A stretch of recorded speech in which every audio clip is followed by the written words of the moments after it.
Welcome to my Mars Square Saturn deep dive video. For the first time in 30 years, Mars and Saturn are going to be squaring up through the last week of August and the first week of September, but perfecting on the 1st of September in the two zodiac signs where they are most challenging. That is Mars in Cancer and Saturn in Aries. They're both in their fall. It's a potentially very testing 2 weeks. I'm going to unpack it for you from a zodiacal viewpoint, but also take a brief look at the event from a Placidus perspective. By the end of the video, we'll have a clearer picture of how it will impact on us all collectively.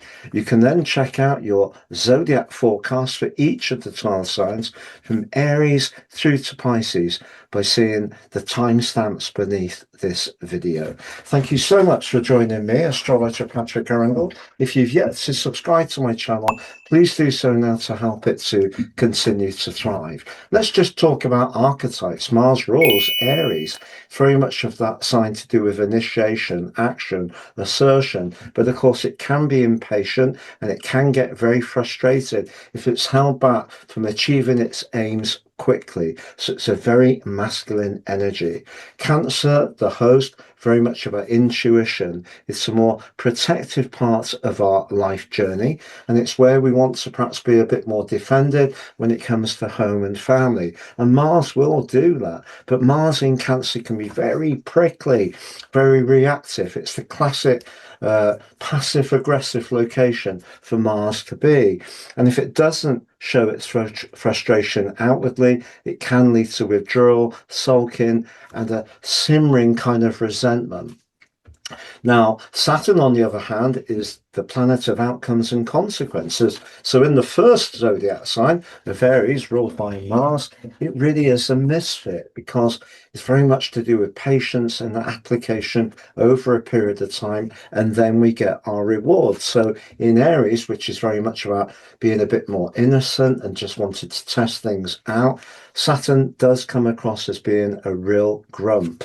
But what we can also get is very authoritative people using their power to constrain our individual rights. So in terms of mundane astrology, Cancer being very much about homelands, countries and protectiveness, Mars here in a square with Saturn does create the potential for great tension and perhaps even military action, unfortunately. And there's been enough of that for all of us over the last few years. But if we think about Mars's desire to take action quickly and the fact it's in a mutual reception with Saturn in Aries because of its rulership of the sign of Aries, what we're being asked to do is just find some kind of boundary to the frustration that we could feel. And it means that if we're going along and it seems like the car has got both the handbrake on and one wheel missing, the chances are we're right. That's what it's going to be like. So we need to work with the energies of the overall chart, and I'm going to unpack those for you now. So the zodiac chart sees there's Mars, there's Saturn, 13 degrees 39, which does peak on the 1st of September. And of course, Saturn, ever since it stationed to go into its retrograde, has slowed things down. It was also in a really challenging right angle with Mercury in Cancer while it was still coming out of its post-retrograde shadow. So I think generally people's vitality has really been affected by Saturn in Aries since it moved back into the sign full time in the middle of February, but certainly more recently towards the end of July. We've also got Neptune in Aries, the sign of personal energy, in a retrograde too. So that's watering down our vitality, Saturn applying that handbrake. And there's the position of Mars in that fourth house of home and emotion. But you know, Mars does forge a very strong link with Mercury. And Mercury's in the part of this overall chart. It's the rule of the sign of Virgo. So if we're trying to achieve something where we're slowing things down, but also setting ourselves realistic expectation and we're looking after the details, we may get something done, maybe a home repair, catching up on our do-it-yourself task, maybe something more fundamental with moving home where we could actually have a good outcome. It's just that Mercury, unfortunately, is in a quincunx with Saturn. So Saturn in the first house is limiting our ability to demonstrate our individuality. Mercury is asking us to be mindful of our responsibilities. So that too is a challenge, even if Mercury is pretty good with Mars.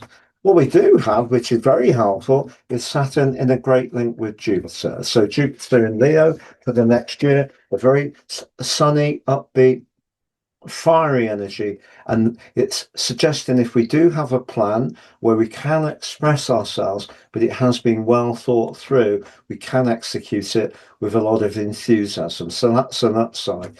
Just one final takeout is the Sun in a square with Uranus. So even if there are some routines that we've held very dear for a long time, we may be pushed in some ways to revise them.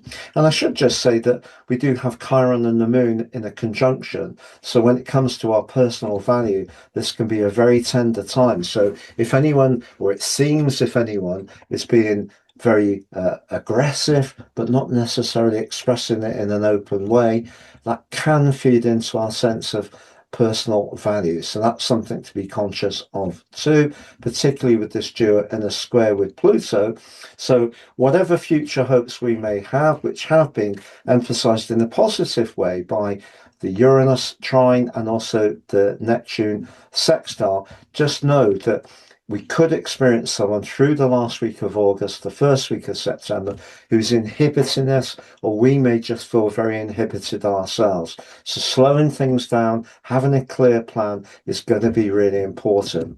Now, just briefly from the natal viewpoint using Placidus, it's intriguing that Saturn's in the sixth house, a very Virgo and kind of vibe, taking care of the details, and Mars is in the ninth house where it wants to escape from responsibilities and obligations. So if we do feel a bit overwhelmed by the demands of a boss or just our overall life structure, there could be the desire to break out, do something different, but it may not come easily. But I feel that that's a hint, really, that if we can get into nature and where possible, get near to anywhere watery and pursue walks, it may be swimming, other kind of water pursuits, that can be very helpful to us. So I'm going to go through each of the 12 zodiac signs from Aries through to Pisces underneath this video. But just to say, you can claim your free year 2027 personal horoscope forecast and get the rest of this year free. You can also claim your free Draconic soul karmic analysis by taking advantage of my unique offer under this video. You're 3 for 1. But the 12-month forecast and the rest of this year, 3, and the Draconic, totally free. But the key is they're all based on your unique birth data, which gives us a wonderful opportunity to navigate this particular phase of our life journeys in the most knowledgeable way possible. Please see below for more. Welcome, Aries, to your Clash of the Malefics deep dive forecast.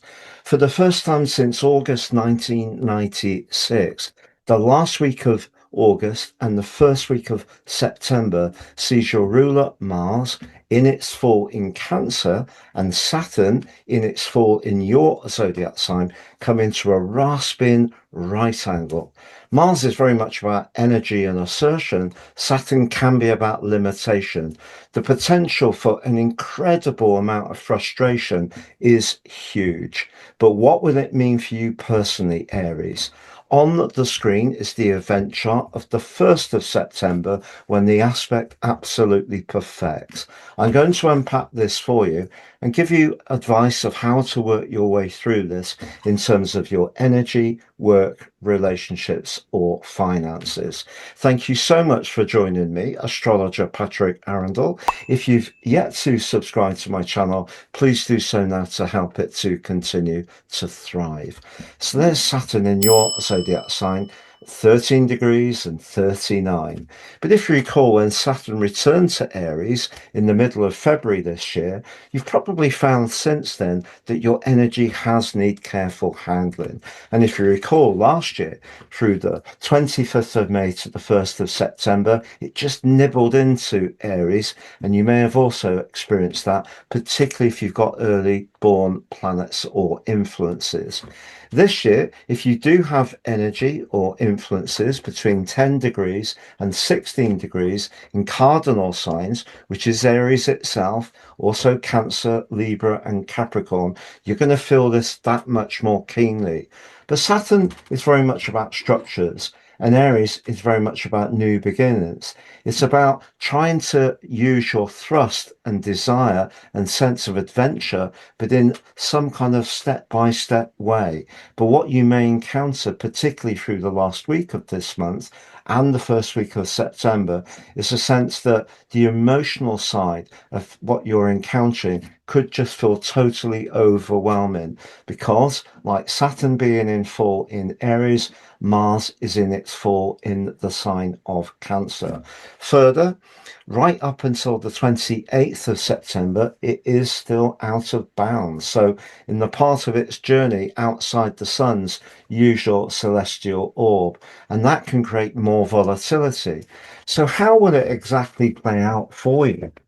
Well, I feel if you are wanting to get things done around your home, that could be actually physically moving. It may be getting some kind of construction or improvement program going in the way you want. If it's not moving at the pace you want, that's when the frustration can really boil over. But the best way to deal with Saturn and Mars aspects is actually to set our focus very tightly and then work towards that in a very disciplined way. And if you do, the chances are your resilience and determination can see you make progress because Saturn forges a brilliant link with Jupiter on that day. And Jupiter's about growth and it's in the fiery Leo for the first time in 12 years. So that's providing some levitation to the more dampening down energy that Saturn can bring. But we have to say also that Mars is in an excellent link with Mercury. So if we thought things through in a precise way, Mercury domiciled in the sign of Mercury, that could also see us make progress. But ironically, Saturn is in a quincunx with Mercury. So once again, if we get impatient, we rush, try to force the pace, that's when things can just seem to go wrong. So passion, always important to you, needs to be applied in a very, very focused manner. Because if you do find yourself coming up against some kind of obstacle, what could happen is that when you do let out the emotion, it won't be as well thought through and considered. It could be a real reaction, almost like a huge amount of energy pouring out of you because of the resistance you've been feeling. So, as much as you like to act freely, the chances are you're going to have to go a little bit slower than you would ordinarily like. Also, be aware that Uranus, the planet of change and restlessness, is in a square with the sun too. So, just generally, I think there's going to be an edgy vibe that day. We also have Chiron in a conjunction with the moon. So, if we don't feel valued, particularly with Chiron in the sign of Taurus, that's another thing that could be a trigger moment for you. I'm going to summarize those four areas of vitality, work, relationships, and finances. Next, just before I do, you can claim your free year 2027 personal horoscope forecast and get the rest of this year free. Also, you can claim your free Draconic soul karmic analysis. With my unique 3-for-1 offer, please see beneath the video. You get your life roadmap report, which you do pay for, but that helps us to understand the patterns that are played out in our lives that much more clearly. And if you'd like to work with me one-to-one, or you've yet to sign up for your free daily written horoscope, please see underneath the video for more. And if you've yet to watch your August monthly deep dive video, you can do that underneath this video as well. So to summarize, as far as energy, I feel that you will possibly have quite a lot of nervous energy, but also quite a lot of lower physical vitality. So what you do have needs to be focused in a very precise way. But just be aware, if there is someone you live with who you find challenging, perhaps very blunt, not very diplomatic, perhaps not very understanding of your circumstances, perhaps even a little bit irritable and picky, that could be a real trigger, and that could see your emotions come out. In terms of your financial situation, with the moon and Chiron together in the second house, if it feels like that's a wound at the moment, it would be understandable about a sense of frustration. But you do have Jupiter in the fifth house, which can be very much about speculation and can be much more positive for you personally in Leo than it was in Cancer. And because it's forging that very constructive link with Saturn, if you are thinking of doing something with your resources, but you thought it through carefully, it's well structured and you're going at the right pace and it's realistic, I think there's a great chance of progress. As far as your work is concerned, having Uranus in a square with the Sun suggests if you're bored or it's not very fulfilling, or you have a line manager who's a bit of a micromanager, a nitpicker, that could also be something that could affect you and could see you becoming very exasperated. However, there is always an opportunity to think about working from home. You can use your drive Mars in a very constructive way with Mercury. Now, in terms of romance, you have had quite the month in August by this point, because Venus, the planet of relating, dignified in its own sign, can't really get better than that, has been in an opposition with Saturn in your sign, which peaked on the 22nd. So there may have been a big test. And it's possible that if you've come through that test, as Venus gets to the end of its journey in the sign of Libra, it's coming into a magical link with the nodes, and you could get your reward if you've worked through something with a partner that's been tricky. However, if a relationship really has bumped along the bottom, there's no doubt about it that Venus opposite Saturn can be a relationship killer. And perhaps what this energy is partly about is all the unhappiness and frustration that may have come from that could still be simmering around. But if you are breaking apart from someone, I think the best thing to do is to try to execute that exit in the most positive way possible, which may be by trying not to react to any provocation. Thank you so much for joining me, Aries. It's been a pleasure being with you. All the best, and hopefully see you again soon. Welcome, Taurus, to a Clash of the Malefics deep dive video. For the first time in 30 years, through the last week of August and the first week of September, Mars and Saturn, the two malefics, clash in a rasping right angle in the two zodiac signs where they are least welcome. It's a particularly vulnerable moment, but it can also be a time when energy really becomes overwhelming with incredible frustration. But what would it mean for you personally? On the screen is the event chart from a Taurus viewpoint of the exact moment the aspect perfects on the 1st of September. I'm going to unpack it for you, and by the end of the video, you'll have a clearer picture of how to navigate this in terms of your energy, work, relationships, and finances. Thank you so much for joining me, astrologer Patrick Arundell. If you've yet to subscribe to my channel, please do so now to help it to continue to thrive. A little bit of context. Last year, Neptune for 6 months and Saturn for just over 3 months made their way into the sign of Aries. Fast forward to this year, the end of January, Neptune, and the middle of February, Saturn returned back into the sign of Aries. But as far as Saturn's concerned, it's in its full FALL. Saturn's very much the planet of outcomes and consequences. It rules Capricorn, which is very much to do with where we achieve patient results, bring a reward. So having it in the first zodiac sign, which is fiery, impatient, and impulsive, is a natural misfit. But also, What we're asked to do with Saturn is to use our wisdom, our knowledge, and our experience, and that's difficult to do in the fresh-faced Aries as well. More recently, we've had Mars, the ruler of the sign of Aries, enter the water sign of Cancer on the 11th of August. And that's a particularly tender place for Mars to be. Further, not only is it too in its full, truly not welcome in this zodiac sign, which is very much to do with intuition, nurture, protectiveness. Mars here can be very niggly, defensive, prickly, and very, very protective, and that can be a good thing, but perhaps rather reactive. It's the classic passive aggressive position for Mars to be in. So by the end of the month, they reach that exact square of 90 degrees, and the tension between them, despite the mutual receptivity of Mars obviously being the ruler of Aries, is not really going to solve the issue. But there are some other planetary influences which can be helpful. So on the screen, let's look at what they may be. So first of all, let's look at the two candidates, if you like. Saturn started its retrograde at the end of July at 14 degrees, and it's going to rewind by the end of the year, the 10th of September, to 7 degrees. And there's Mars finding its way in its new home of Cancer.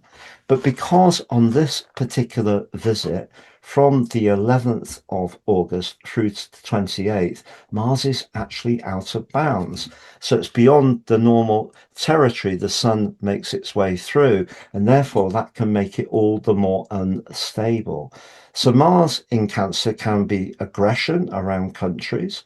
It can be where we see people being very vocal, in your case, the third house, about what they're not happy about, maybe around a home situation. That Saturn for you is marooned in the deep psychological 12th house. And what Saturn and Neptune, which went retrograde earlier in July, have been asking you to do is work on your inner world.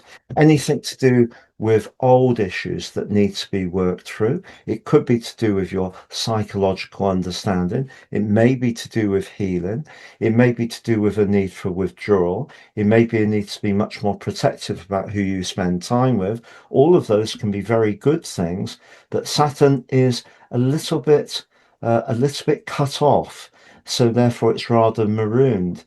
So if you're feeling that people are not as supportive or nurturing as they could be, but particularly around your family situation, your frustration could really mount by the end of the month and into September in a very fierce and outspoken way. So what could happen is things that have been held deep within you for many, many years could burst into the open in a very potentially uncontrolled way. Now, the exact moment that the square perfects on the 1st of September, the moon is intriguingly in a conjunction with Chiron. In a natal chart, that's one of the most tender aspects that anyone can have. I have it in my natal chart. And in the first house, it's really asking you to be in touch with your personal worth and identity. But Taurus is very much about our personal value. So if there is someone who's talking to you, sending you text messages, or has a narrative which is far from supportive or understanding of that inner world, I feel this energy here could see you wanting to stand up what's important to you. We also need to be aware that Uranus, the planet of volatility, which has emerged from your sign where it had been all but for 4 months last year, over 7 years, is in a very tense right angle with the position of the Sun. So that too can create the potential for said things to be said very quickly and very spontaneously. Now, intriguingly, we do have a lovely link between Saturn and Jupiter in the nurturing 4th house.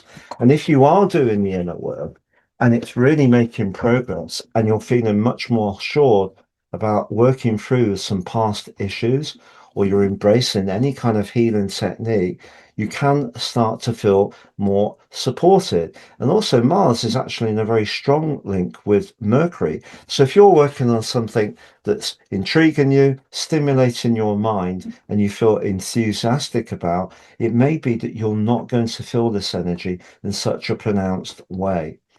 Now, Venus, your ruling planet, has been in a tremendous standoff with Saturn through the month of August.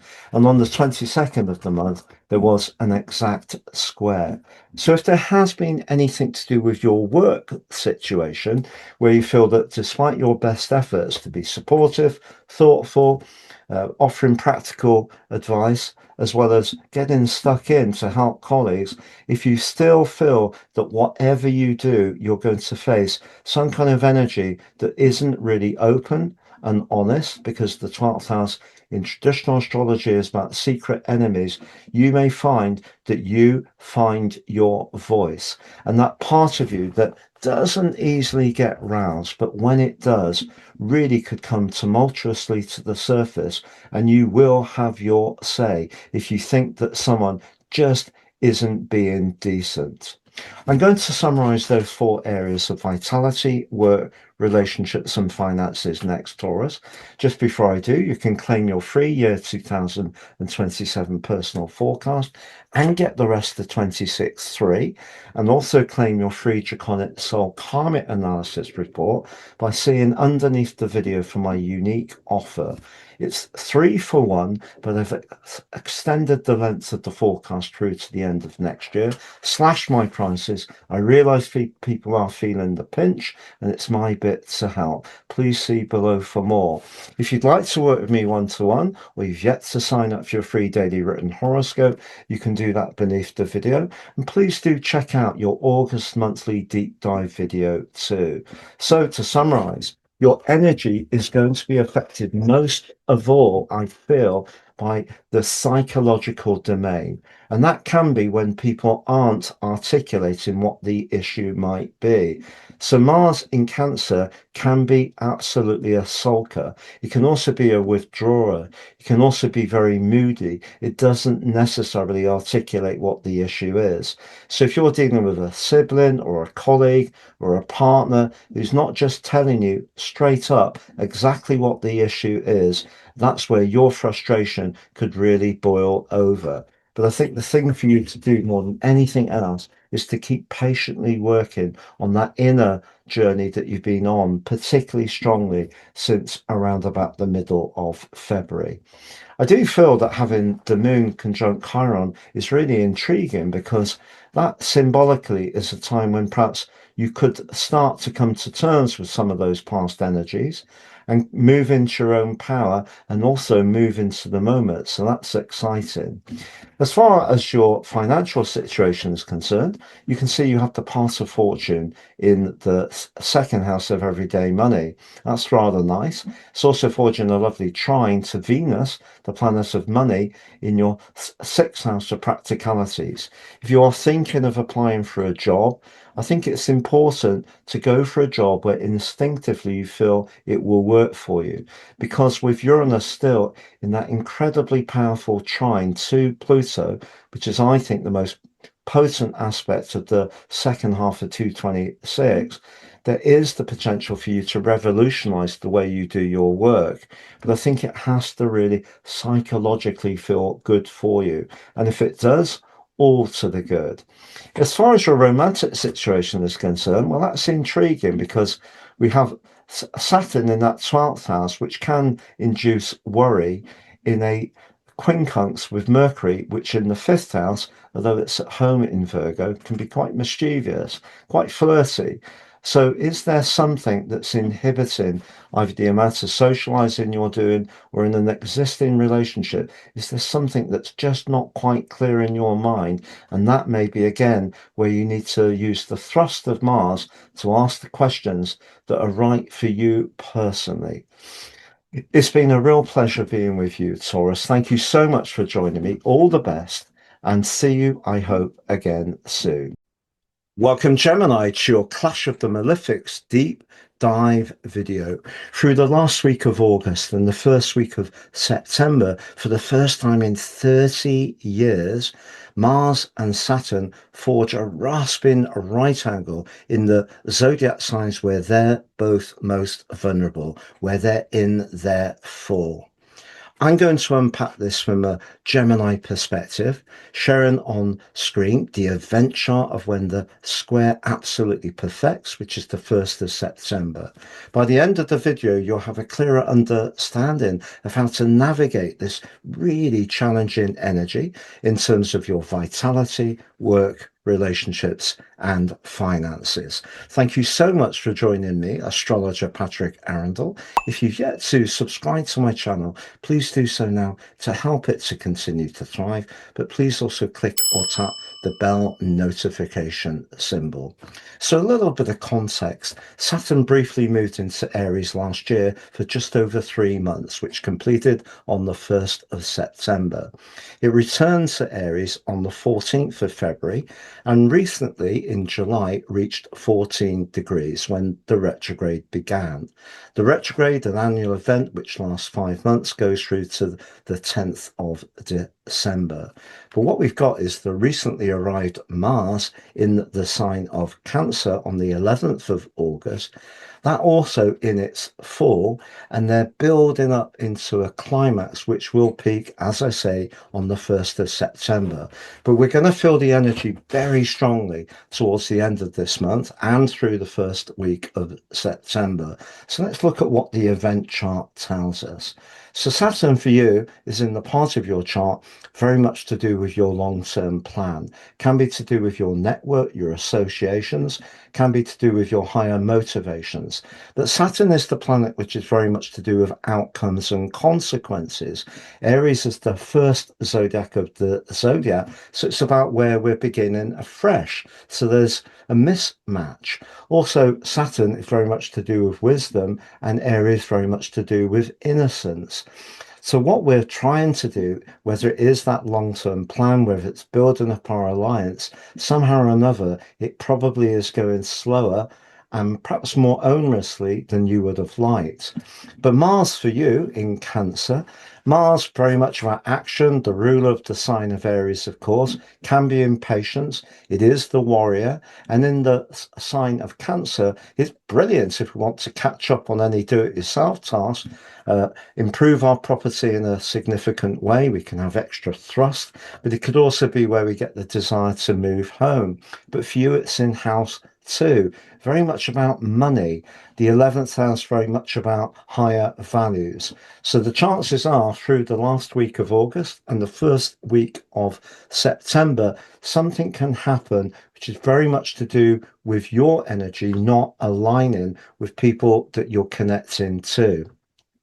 It may be that you're being a little bit too ambitious about a financial making scheme, but equally it could be a friendship where you realize that your values are just very, very different. Now, Mars in Cancer can be quite prickly. It can be quite reactive. It's the classic position for being passive aggressive, if you like, but also it doesn't always find its voice. And when it doesn't, it can steam away in resentment, sulk, if you like. But I feel what can happen with this aspect, that something that's been building up could reach an ignition point. So let's look at the rest of the chart, the event chart, to see how this may play out. First of all, we need to look at the role of your ruler, Mercury. It's in its other sign of Virgo at the moment, but it is in the 4th house. 4th house very much about emotion, family, and the sun is there too as well. But if we look at the position of Uranus back in your sign since the end of April, pushing you to be provocative in your authenticity and your individuality, it's possible with that Uranus square with the sun that you're feeling much more outspoken anyway, particularly around a home or emotional or family issue that's not really going as you want. And because Mars in Cancer can be quite sensitive and quite reactive to slight fights or feeling injustices, if you feel that someone isn't being fair about money or a point of principle, particularly, that's where your frustration could absolutely boil over. Further, we need to look at the position of the moon. The moon is in the 12th house of your chart, and it's amplifying the energy of the retreating Chiron. Chiron's asking you to look at your inner sensitivities, your shadow side, your vulnerabilities. It's asking you to hold them tight, not ignore them or push them to one side. And most of all, don't be too ashamed of them. But I think that that aspect there is very, very sensitive indeed. It's one of astrology's most tender. So if there is an issue that you're not happy about, the potential for it to burst into the open is absolutely incredible. But what about the upside, Gemini? Well, Saturn is forging an extremely constructive link to Jupiter. If we think that Saturn can be restriction or contraction and Jupiter can be expansion and positivity, when they're in a positive trine like this, both in fire signs, it suggests if your long-term plan is well thought through, you're not getting caught up in the emotionality of a situation. You're going forwards in a step-by-step, very Saturnian, realistic way, but also being confident about what the prospects are. Then it could work out well for you. Also, what about your relationships? Well, Venus, the planet of relating, has been in the gloriously flirty and glamorous fifth house, but domiciled in a home sign of Libra. But through the month of August, as the month's gone on, came into a very, very tough opposition with Saturn. And I feel on the 22nd of the month, that could again have been another point of trigger if there is someone that you're trying to relate to whose values or their loyalty, as you see it, have not complied to your expectations. So it's possible that on this exact event, although Venus is heading towards the exit in Libra and is going to be forging a beautiful trine to the North Node, which could be absolutely lovely, I feel that there may have been some kind of imbalance or clash which has come up at the start of the third week of August. So this energy, Saturn tries to limit, Mars needs to shout, needs to be forceful, doesn't know how to be so in Cancer. Saturn can't quite find its authority in Aries. So all of this can create a huge amount of frustration and overwhelm. And for an air sign like yours, which does like to keep things very detached and logical, this can feel very discombobulating, I feel. So the best way to deal with this, I really believe, is to stay in touch with your feelings, particularly your vulnerabilities. And that can help you to try to navigate. Because, you know, if you do want to make money, you could do so, particularly with a home-based enterprise. Mars is forging a terrific link with Mercury. And that is all about the perspective. Ironically, Saturn in a quincunx with Mercury. So once again, even if it's a home-based business, you need to be utterly realistic about what the prospects are. I'm going to summarize those four areas of vitality, work, relationships, and finances next, Gemini. Just before I do, you can claim your free year 2027 personal forecast, get the rest of this year free, claim your free Draconic soul karmic analysis report. Please see under the video for my unique 3-for-1 offer. Your life roadmap, which you do pay for, I've slashed the price on these, extended the length of the forecast, and that will help you to understand the patterns that are played out in our lives. And each of the charts totally unique to you and your birth data, give searing insights and are amazing value. If you'd like to work with me one-to-one, or you'd like to sign up for your free daily horoscope, please see under the video too as well. If you've yet to watch your August monthly deep dive video, please see that under the video as well. So to summarize, I feel your energy, particularly if you're associating with anyone whose values just don't align with you, could really drain you. It may even be people that in the past you've liked, but somehow or another, the atmospheric, very Cancer vibe is something you're going to be much more sensitive to. But it could be because your values really don't align. And that psychological energy of the combination of the moon and Chiron is something to embrace, not ignore, because if you do try to ignore your hunch, your sixth sense on something, I think all of a sudden something, an injustice could really ignite you in a way which sees your anger pour into the open in an unexpected way. As far as your financial situation is concerned, Mars is obviously saying to you that with Saturn providing that handbrake, you may not be able to go quite as quick as you would like, but it does suggest in the link to Mercury, if your expectations are realistic and you think it through and it feels okay, there is a chance you can make progress. Romantically, if you have been through a clash with that opposition between Venus and Saturn, it could have been a deal breaker. But if you got through that and you're still hopeful of where a relationship is heading, I feel Venus in the fifth house is actually very playful. So maybe if there were some dramas, it's time to just spin out and do something much more fun. As far as your professional situation is concerned, the North Node is right on the top of your chart. So the most significant player, you need to listen to where you're being drawn instinctively as far as some career decisions. But I think Uranus is trying with Pluto suggests if you're working collaboratively with the support of Neptune, but also you're working on something that really stimulates your intellect and your thinking, there's a much greater chance that you're going to enjoy that. As far as your uh,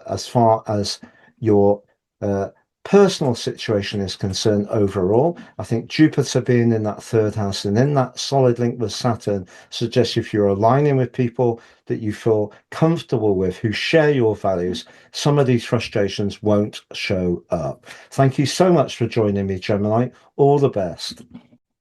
Welcome, Cancer, to your Clash of the Malefics deep dive forecast through the last week of August and the first week of September. And for the first time in 30 years, a shuddering square is forged between Mars and Saturn, but both in their most vulnerable locations, in their falls. What would it mean for you personally, Cancer? On the screen is your event chart for the exact moment they perfect, the 1st of September. I'm going to unpack that for you so you get a clearer understanding of how to navigate this challenging vibe in terms of your vitality, work, relationships, and finances. Thank you so much for joining me, astrologer Patrick Arundell. If you've yet to subscribe to my channel, please do so now to help it to continue to thrive, but please also click or tap the bell notification symbol. So on the screen is your event chart. Let's first of all look at some of the context with Saturn. Saturn's very much about outcomes and consequences. It rules time. It's about experience, knowledge, and wisdom. But it's also, of course, about the potential for limitations. And in the sign of Aries, it's in its fall. Because Saturn rules the sign of Capricorn, very much about where things have matured in a long-standing way, whereas Aries is very much about new beginnings. Saturn moved into Aries for just over 3 months last year and returned on the 14th of February this year, and through to the time of the retrograde beginning at the end of July had reached 14 degrees. It's going to retreat back to 7 degrees by December. Now, Mars moved into your zodiac sign on the 11th of August. Now, in a very positive way, that meant it left your 12th house, where it been the previous 6 weeks, and that may have stirred up some quite tender energies. But Mars in the first house has a very Aries vibe. It's very much about taking instant action in a very decisive way. It's just that Mars in Cancer can be a little moody, it can be a little prickly, it can be rather defensive, rather over sensitive. And what can happen with that very cool energy of Saturn, particularly when you're connecting to your work, perhaps a line manager, someone who's rather directive, that could, in some ways, really ignite your frustration if you feel that they're trying to be overbearing or they're not really understanding your need to let your unique identity come through. Mars in Cancer can have some strengths. It's brilliant to be very proactive in terms of protecting those people we care for. If we want to make physical changes to where we live, it gives us lots of urgency to make that happen. But if you are in a professional situation that's been really quite challenging in recent months, as I've explained to you, if you have found that your work isn't really feeding your soul, it's been giving you food for thought. Neptune, however, is in a brilliant part of your chart if you're doing something you truly love and enjoy. And Neptune's forging that lovely link to, pardon me, Uranus, which means that past energies and past experiences are really coming to the boil, perhaps in quite an ingenious way. So if you're a creative, there's every chance that things can be going well. But if you work in a big corporate environment that's very unyielding, not very sensitive, not very nurturing, you could reach a point of complete exasperation through the last week of August and through the first week of September, peaking on the 1st. But also on the 1st, we have the moon, your ruler, in a very tight conjunction with Chiron. Chiron retreating in Taurus is all about our personal value and worth, but particularly in terms of your idealism, your friendships, your network. If there is someone around you that seems to want to control the narrative in a way which you're not enjoying, and you don't feel really that it works for your future, this could be a point when you really find that rebellious part of your nature, because Cancer people can be hugely tenacious. You are a cardinal sign, one of the leaders. But if you have got planetary influences from around about uh, 10 degrees to 16 degrees in Aries, in Cancer, in Libra or Capricorn, you're going to feel the tension of this event most keenly. But what about other things that are developing? Well, it just so happens if you're enjoying taking on extra responsibility, the link between Saturn and Jupiter, two very different energies. Saturn's about wisdom, taking things slowly, applying our initiative, Aries, in a step-by-step way. Jupiter about expansion and hope in the part of your chart to do with everyday money. If you've got a plan that's working well, it could, with the help of Mars, gain extra traction because that brings a bit more thrust.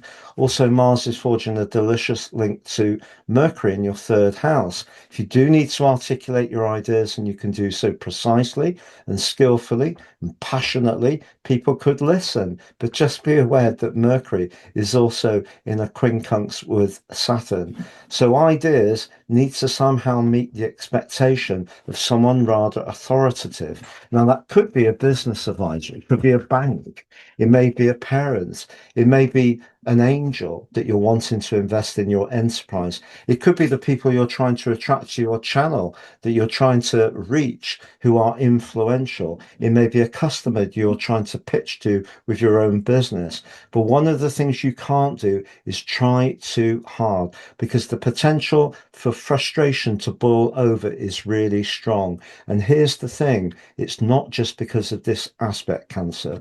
It's because Uranus in that 12th house, which in itself can be a little bit triggering, is in a square with the sun. So the potential for you to hear something quickly, unexpectedly, maybe a slice of gossip, and then make a very quick and reactive response to that is extremely strong. I'm going to unpack all of the 4 areas of vitality, work, relationships, and finances next and summarize them for you. Just before I do, Cancer, you can claim your free year 2027 personal forecast, get the rest of 26/3. You can also claim your free Draconic soul karmic analysis report by seeing beneath the video and taking advantage of my unique offer. I've slashed my prices, but I've also extended the length of the forecast because I know people are feeling the pinch. And if you'd like to work with me one-to-one, please check out my testimonials below. Or if you've yet to sign up for your free daily horoscope, you can do that below too as well. If you've yet to watch your August monthly deep dive video, please see that below as well too.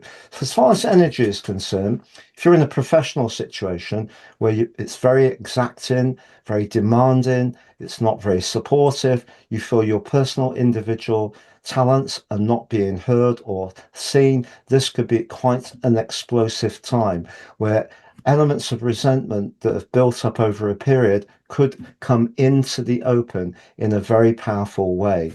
If, however, you're in an environment which feels very supportive and you're enjoying it, it could be a time of growth. It really does depend. But I think your nervous system does need a little bit of care with Uranus in that 12th house, in that electric right angle to the sun in the 3rd house.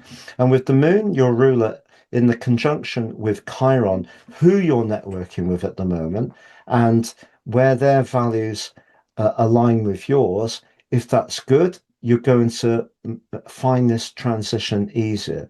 If you're having to deal with people that you just don't feel comfortable with, there isn't that connection, they're not part of your soul family, if you like, you can become much more aware of that. Why? Because we have a square between the moon and Pluto, which could bring any politics up, particularly around shared resources, in a very powerful way. Now, we have had Venus in a opposition with Saturn in the recent week, and it reached a peak on the 22nd of August. So even if you have been trying to use your charm and diplomacy to appease someone who's rather demanding and difficult, that could have left an impact upon you too as well. But from a uniquely romantic viewpoint, if you are connecting to someone that you feel very comfortable with, and particularly in an emotional context, I think that continues to make progress. And financially, with Jupiter continuing in your 2nd house, as long as you're real about your expectations, Saturn in Aries, you can still make progress. Thank you so much for joining me, Cancer. All the best. Welcome, Leo, to your Clash of the Malefics deep dive forecast. Through the last week of August and the first week of September, for the first time in 30 years, the two malefics, Mars the Lesser and Saturn the Greater, forge a rasping right angle, a square, in the two zodiac signs where they are most challenging. On the screen is the event chart of the exact moment this perfects on the 1st of September from a Leo viewpoint. I'm going to unpack this for you. By the end of the video, you have a clearer understanding of how to work with this challenging energy in terms of your vitality, career, relationships, and finances. Thank you so much for joining me, astrologer Patrick Arundell. If you've yet to subscribe to my channel, please do so now to help it to continue to thrive. A little bit of context. Saturn moved into Aries very briefly last year for just over 3 months, returning back into the sign of Pisces on the 1st of September, but re-entering on the 14th of February this year. By the end of July this year, Saturn had reached 14 degrees before it began its annual 5-month retrograde.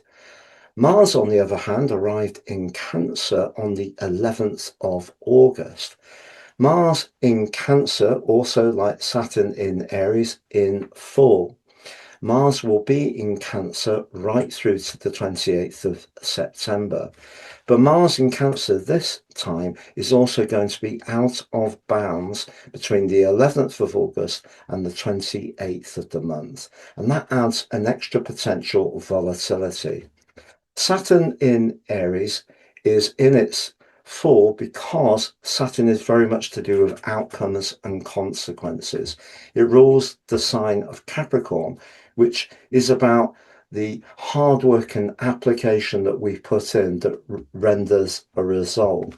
So Aries is very much about new beginnings, initiation, thrust, and it's about excitement, all the things that Saturn is not that keen on. Saturn rules time. It's also very much to do with karma. But in Aries, it can stifle our physical vitality. On the screen, you can see that Saturn is in your ninth house, and it will be through to the end of April 2028. What it's asking you to do, Aries, is work hard on knowledge. Knowledge comes in all different guises. It could be a language, it could be a computer course, it could be learning to play an instrument, it could be retraining, it could be learning to drive, it could be applying to a higher course of education, because the ninth house governs all those areas. But what Saturn can do, and particularly in the retrograde, is scrutinize. But it could mean that you're also connecting with people who have a great deal of knowledge, and through linking with them, you can be gaining from that. Mars, however, for you is in house 12. Now, Mars broadly in the 12th house can be pretty challenging. The 12th house has a resonance with secret enemies in traditional astrology. And of course, Mars can be the planet of war. So it can be about anger and it can be about violence. But in the 12th house, it's much more psychological. And what Mars will ask you to do through to the end of September is work on perhaps clearing up old grievances that may be deeply within you. They could be cellular, actual emotions locked into your body, but it could be to do with past injustices. It may be to do with an accident you had. It could be to do with a separation, but equally in the here and now, it could be that you're becoming much more aware of who is for you and who is not. So what we get with Mars in the 12th house, but in Cancer, Mars in Cancer can be very good at being very protective of what it feels is its tribe. But Mars here can also be very reactive. It can be very moody. It can be spiky. It can be quite prickly. So we need to be aware that Mars here can suddenly see us show some emotions that we're not even aware are quite there, because the 12th house is our subconscious. So it's a very triggering place for Mars to be. But because Mars is also in its outer bounds, it's also much more likely to be more unsettled. So the square, which perfects on the 1st of September, but builds up through the last week of August and the first week of September, suggests that something could be scrutinized that's to do with a vulnerability, or the truth, because the ninth house can be the truth, can be pointed towards something that maybe is rather awkward, that you would rather keep private. But then again, it may be something you're seeing that's unfair, that you want to show your scrutinization on, and you may be wanting to bring up your sense of anger and injustice and direct it on someone else. And to be honest, Leo, I do think it's going to be very hard to disguise your feelings, particularly as you go into September, because you can see the two most dominant players in your chart is the moon and also Chiron in a very close conjunction, one of astrology's most tender combinations. So that suggests your feelings can be very close to the surface if you do feel there's something that's really bugging you, that you feel that someone's not being reasonable about, or you find out that someone's not being as loyal as they could be, and that could make your emotions much harder to disguise. But of course, we're still surfing the energy for that fabulous solar eclipse, and also the conjunction between Mercury and Jupiter in your sign at the heart of August, all very positive stuff. But Mars was in that 12th house when that lunation occurred, and that was something to be mindful of within the mix. Now, there are some benefits from Mars being here. It's wonderful to use your determination and grit If you want to research something, if you want to discover something perhaps about the genealogy of your family, your determination to do it can be very strong. You can see that Mars is also in a brilliant link with Mercury. So any deep dives you do could bring you a financial reward. It's just that in terms of loyalty and your connection to others, Uranus, very much to do with higher truths, is in your sector of friendships, but that's in a square with the sun. So I think this could be a perfect maelstrom in terms of understanding who may not be quite as allied to you as you would like. But what it can also do is make you much more conscious of what's really right for you. Because if we look at the planet of relating Venus, on the 22nd of August, it went into an exact opposition with Saturn. There may have been a conversation about that time that now you're really reaping the whirlwind from. It sounds dramatic, but just know if you are very much in the present, there isn't a past issue that needs to be processed. Your friendships are solid. You have Jupiter in an amazing link with Saturn. So something you do want to expand around could be perfectly aligned to do that for you. Also, we have the continuing fantastic link between Uranus and Pluto. So if your connections with others are working well, they can continue to do so. But just be aware professionally, if you are dealing with a situation where you don't quite know what people are thinking, look at the moon and Chiron in that square with Pluto. It may be that someone has a power. You may be simmering with frustration, but you will have your chance to redeem this once Mars gets to the end of its journey in Cancer and moves into your zodiac sign on the 28th of September. And just know that Venus, coming to the end of its journey in its home sign of Libra, is, before it leaves, coming into an enchanting link with the nodal axis. And that also can bring a very reassuring message, which I feel can really help you to see that even if there is a situation that this incredibly tense and challenging aspect can create, there is an exit route from it, but it's an exit route where you will be much clearer on exactly where you stand. I'm going to summarize those 4 areas of vitality, work, relationships and finances next. Just before I do, you can claim your free year 2027 personal horoscope forecast, but also get the rest of this year free. You can claim your free Draconic soul karmic analysis by seeing underneath the video with my unique 3-for-1 offer. I've slashed the price, but also extended the length of the forecast. The other chart is your life roadmap, which helps us to understand the patterns that are playing out in our lives. It's totally unique to each person they're produced for, amazing value, and written in a way which can help you to have a greater insight into your personal journey. If you've yet to watch your monthly forecast for August, I'll put it underneath this video. If you'd like to work with me one-to-one, or if you've yet to sign up for your free daily written horoscope, please see underneath this video too as well. So as far as energy is concerned, Mars, of course, can be about physical energy or physicality. And in that 12th house, it suggests in the square with Saturn, if there is something you're trying to process that doesn't seem very fair, I think that could have quite the impact on your immune system. But of course, Saturn and Neptune in their retrograde in the 9th house, in a way, is pushing you to do more. But actually, you need to limit the amount you're doing to what's really appropriate. When it comes to your professional situation, the moon and Chiron being right at the top of the chart suggests that somebody could come to you for advice, for your insights, your wisdom, which can be very gratifying. But do just be cautious about what their motives are. But if you are enjoying what you're doing professionally, I do feel that the energy of the sun and Mercury in your 2nd house can help you to make progress, but you have to have a realistic plan, because you can see that despite Saturn's brilliant link to Jupiter, it actually forges a quincunx to Mercury. So if you try to expand too quickly, you could find that Saturn will slow you down and inhibit your progress.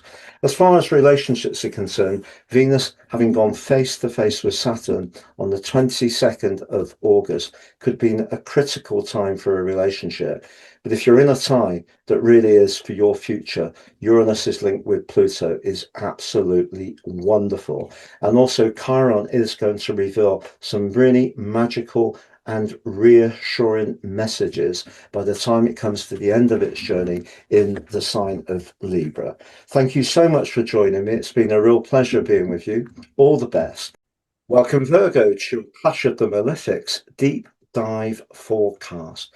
Through the last week of August and the first week of September, for the first time in 30 years, the two malefics, Mars the Lesser, Saturn the Greater, forge a rasping right angle, a square, which is really tense in the two zodiac signs where both the planets are most challenging.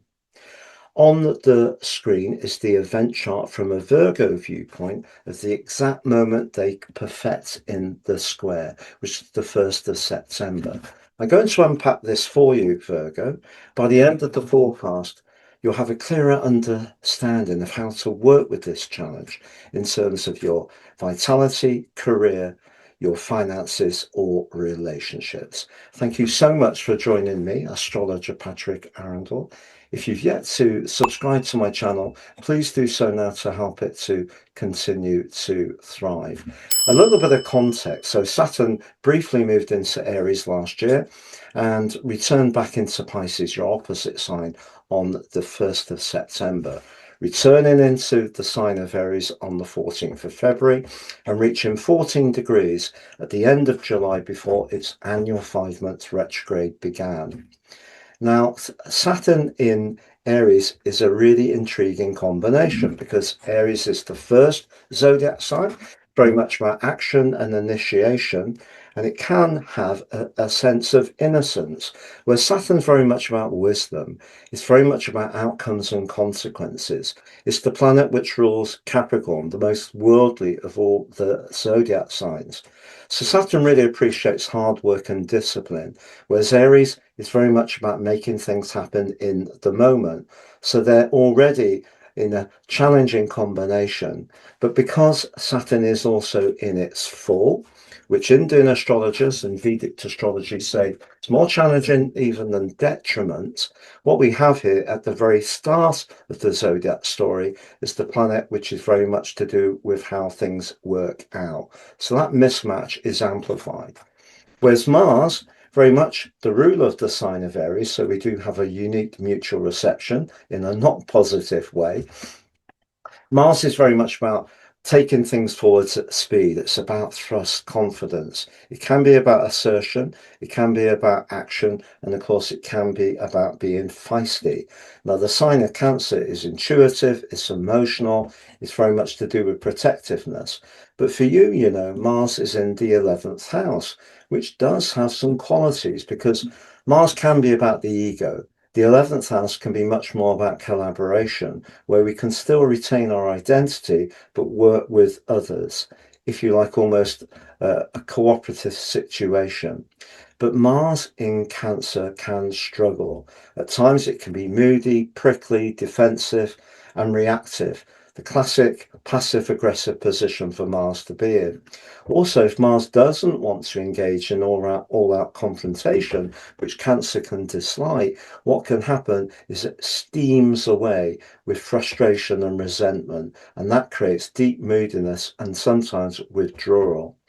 However, for this particular transit, Mars is in an out-of-bound situation from the 11th of August through to the 28th.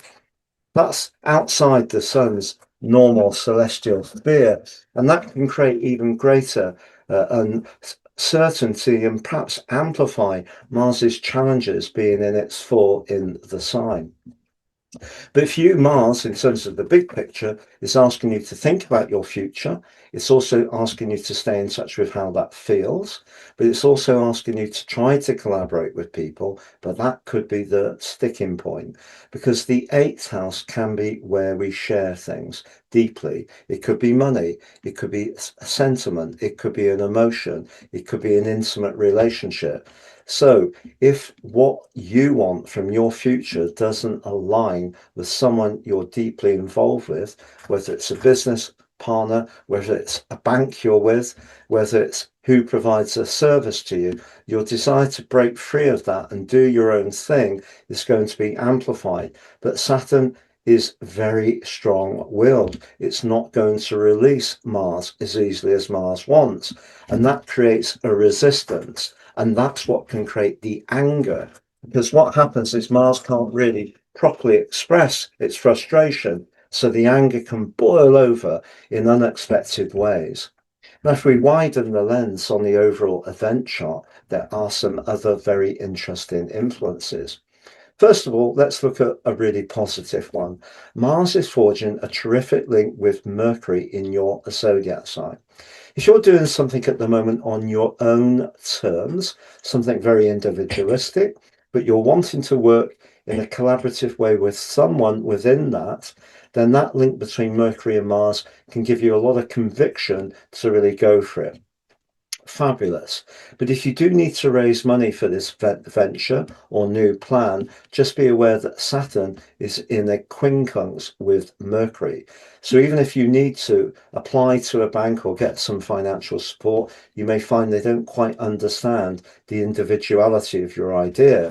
That individuality is also amplified by the fact that Uranus, the planet which is very much to do with uniqueness, is in a square with the sun in your zodiac sign, suggesting you could be in a very rebellious space. And that tells us another part of this big story. Is there something, whether it's a close romantic relationship, whether it's a job, whether it's a lifestyle choice, are you wanting to liberate yourself from something where someone seems to have some kind of control on you? Well, if that's the case, the desire for freedom is amplified by the moon in a very interesting conjunction with Chiron. Now, I have that in my natal chart, not in Taurus, in Aquarius. That's very, very good at listening to others.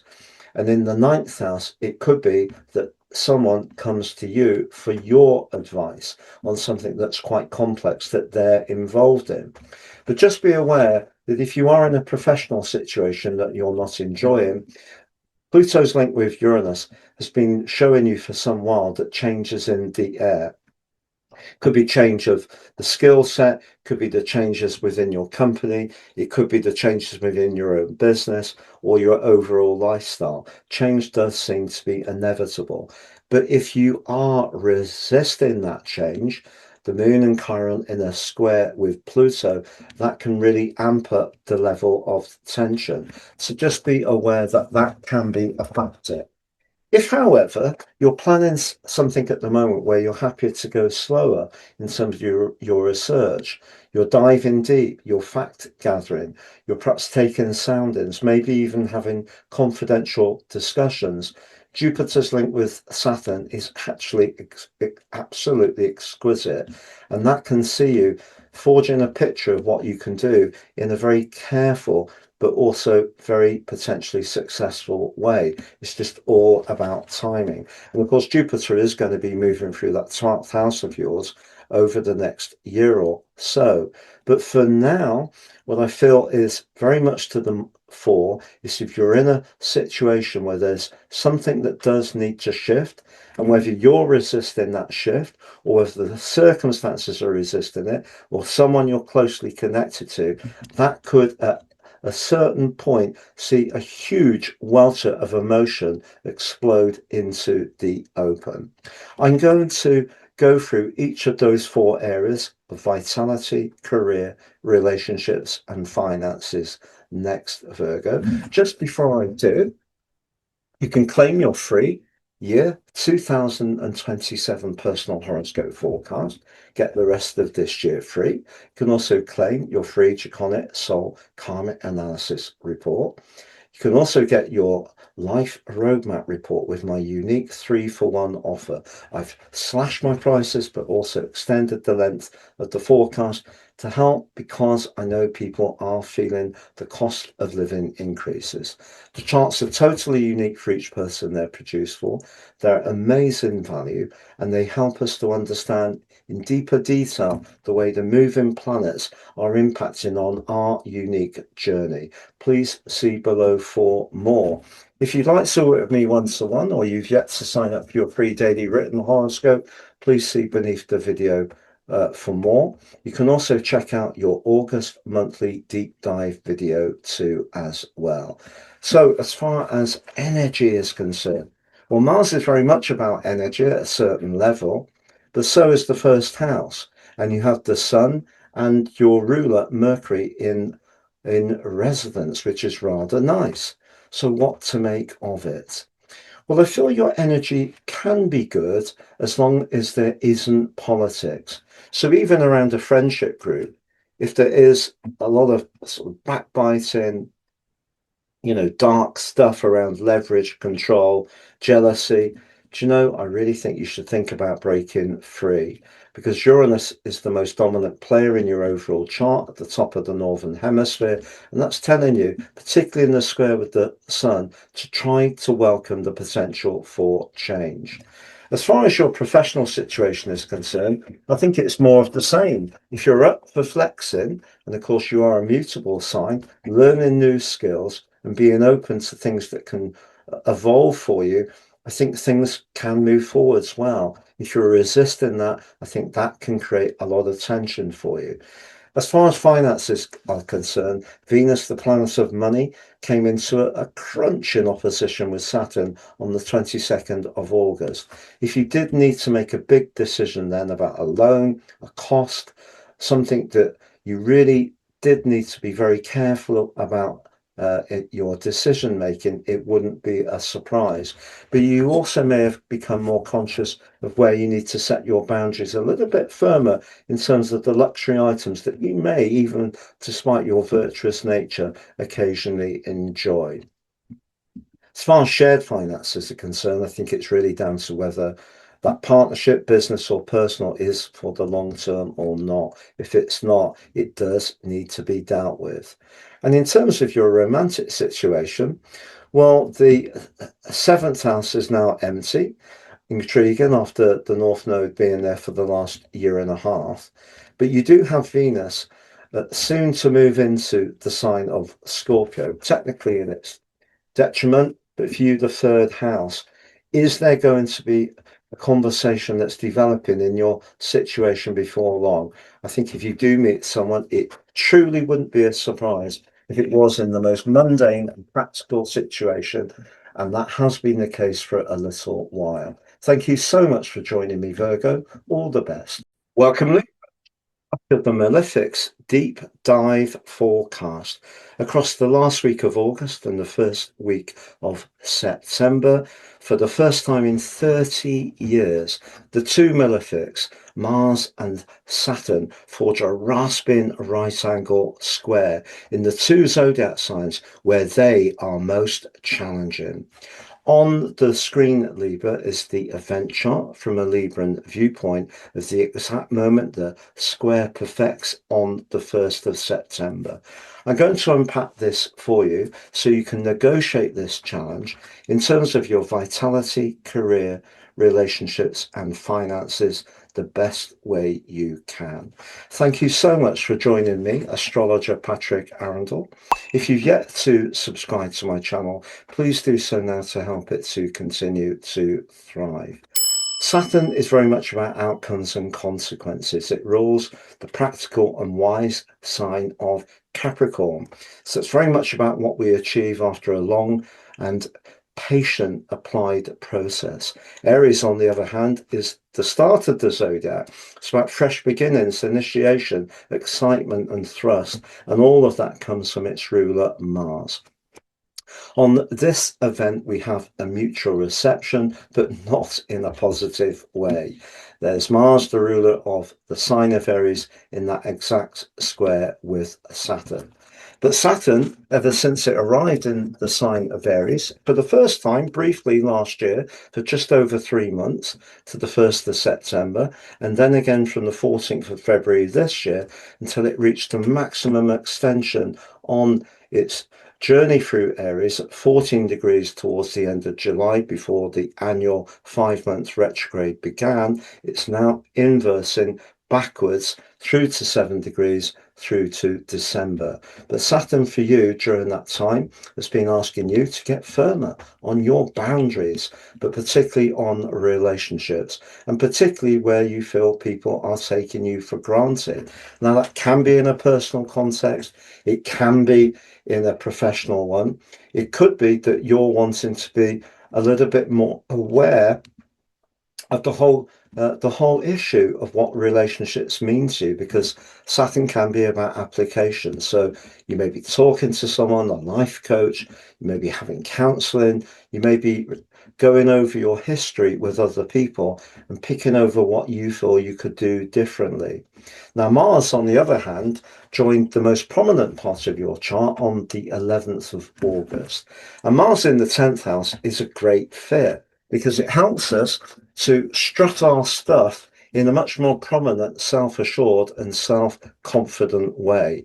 There is a little bit of danger of Mars in the 10th house of arrogance in some zodiac signs, but I don't think that's so much the case in Cancer. But Cancer is an emotional water sign. Mars here can be a bit moody, a bit prickly, a bit defensive, and it can be the classic position of passive-aggressive behavior. But Mars can also seek to avoid conflict, as Cancers can do, by withdrawing, and that comes from control. So it's not necessarily about having an outright challenge, it's about moving left or right to avoid the opposition. However, Mars here would be great if you are wanting right through to the 28th of September to work very hard and use all your thrust, initiative and hard work to do something around a property or career matter, because your confidence to take the lead can shine brightly. But on this particular visit from the 11th of August through to the 28th of August, Mars will be out of bounds, so beyond the Sun's normal celestial territory. And that can make it a little bit more volatile in its responses. So Mars here can also be quite eruptive if it feels challenged. So suddenly all the emotion will build up and boil over in a very visible way. So it could be through this last week of August and the first week of September that if you encounter someone who's not respecting your boundary, and it could well be professionally, that you're going to push back in an extremely firm way, and they may not be expecting this. They may be expecting you to be utterly agreeable, as of course you can often be.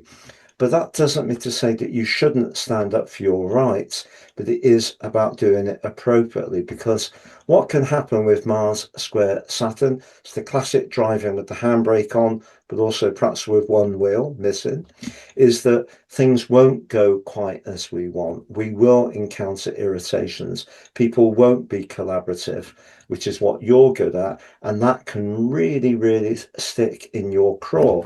Now, whether that's a co-worker, whether it's a senior manager, whether it's a customer for your business, whether it's a partner or someone in your family, just be aware that a battle of wills could rage, because not only are these two planets in the sign of their falls, these are both cardinal signs.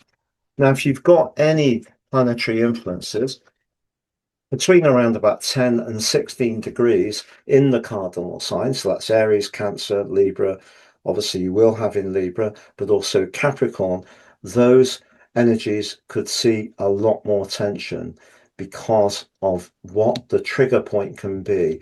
Mars impatience being held back and pinned back by Saturn. It could be, for example, that a parent's not very encouraging or supportive about something you want to do to define your individual talent and really raise your profile. And that can be maddening if they're putting obstacles in your way rather than cheering you on. However, there are some positives in this event chart. Saturn is in a delicious link with Jupiter. Jupiter in the sign of Leo has a lot more passion and fire. It's also in the 11th house of collaboration.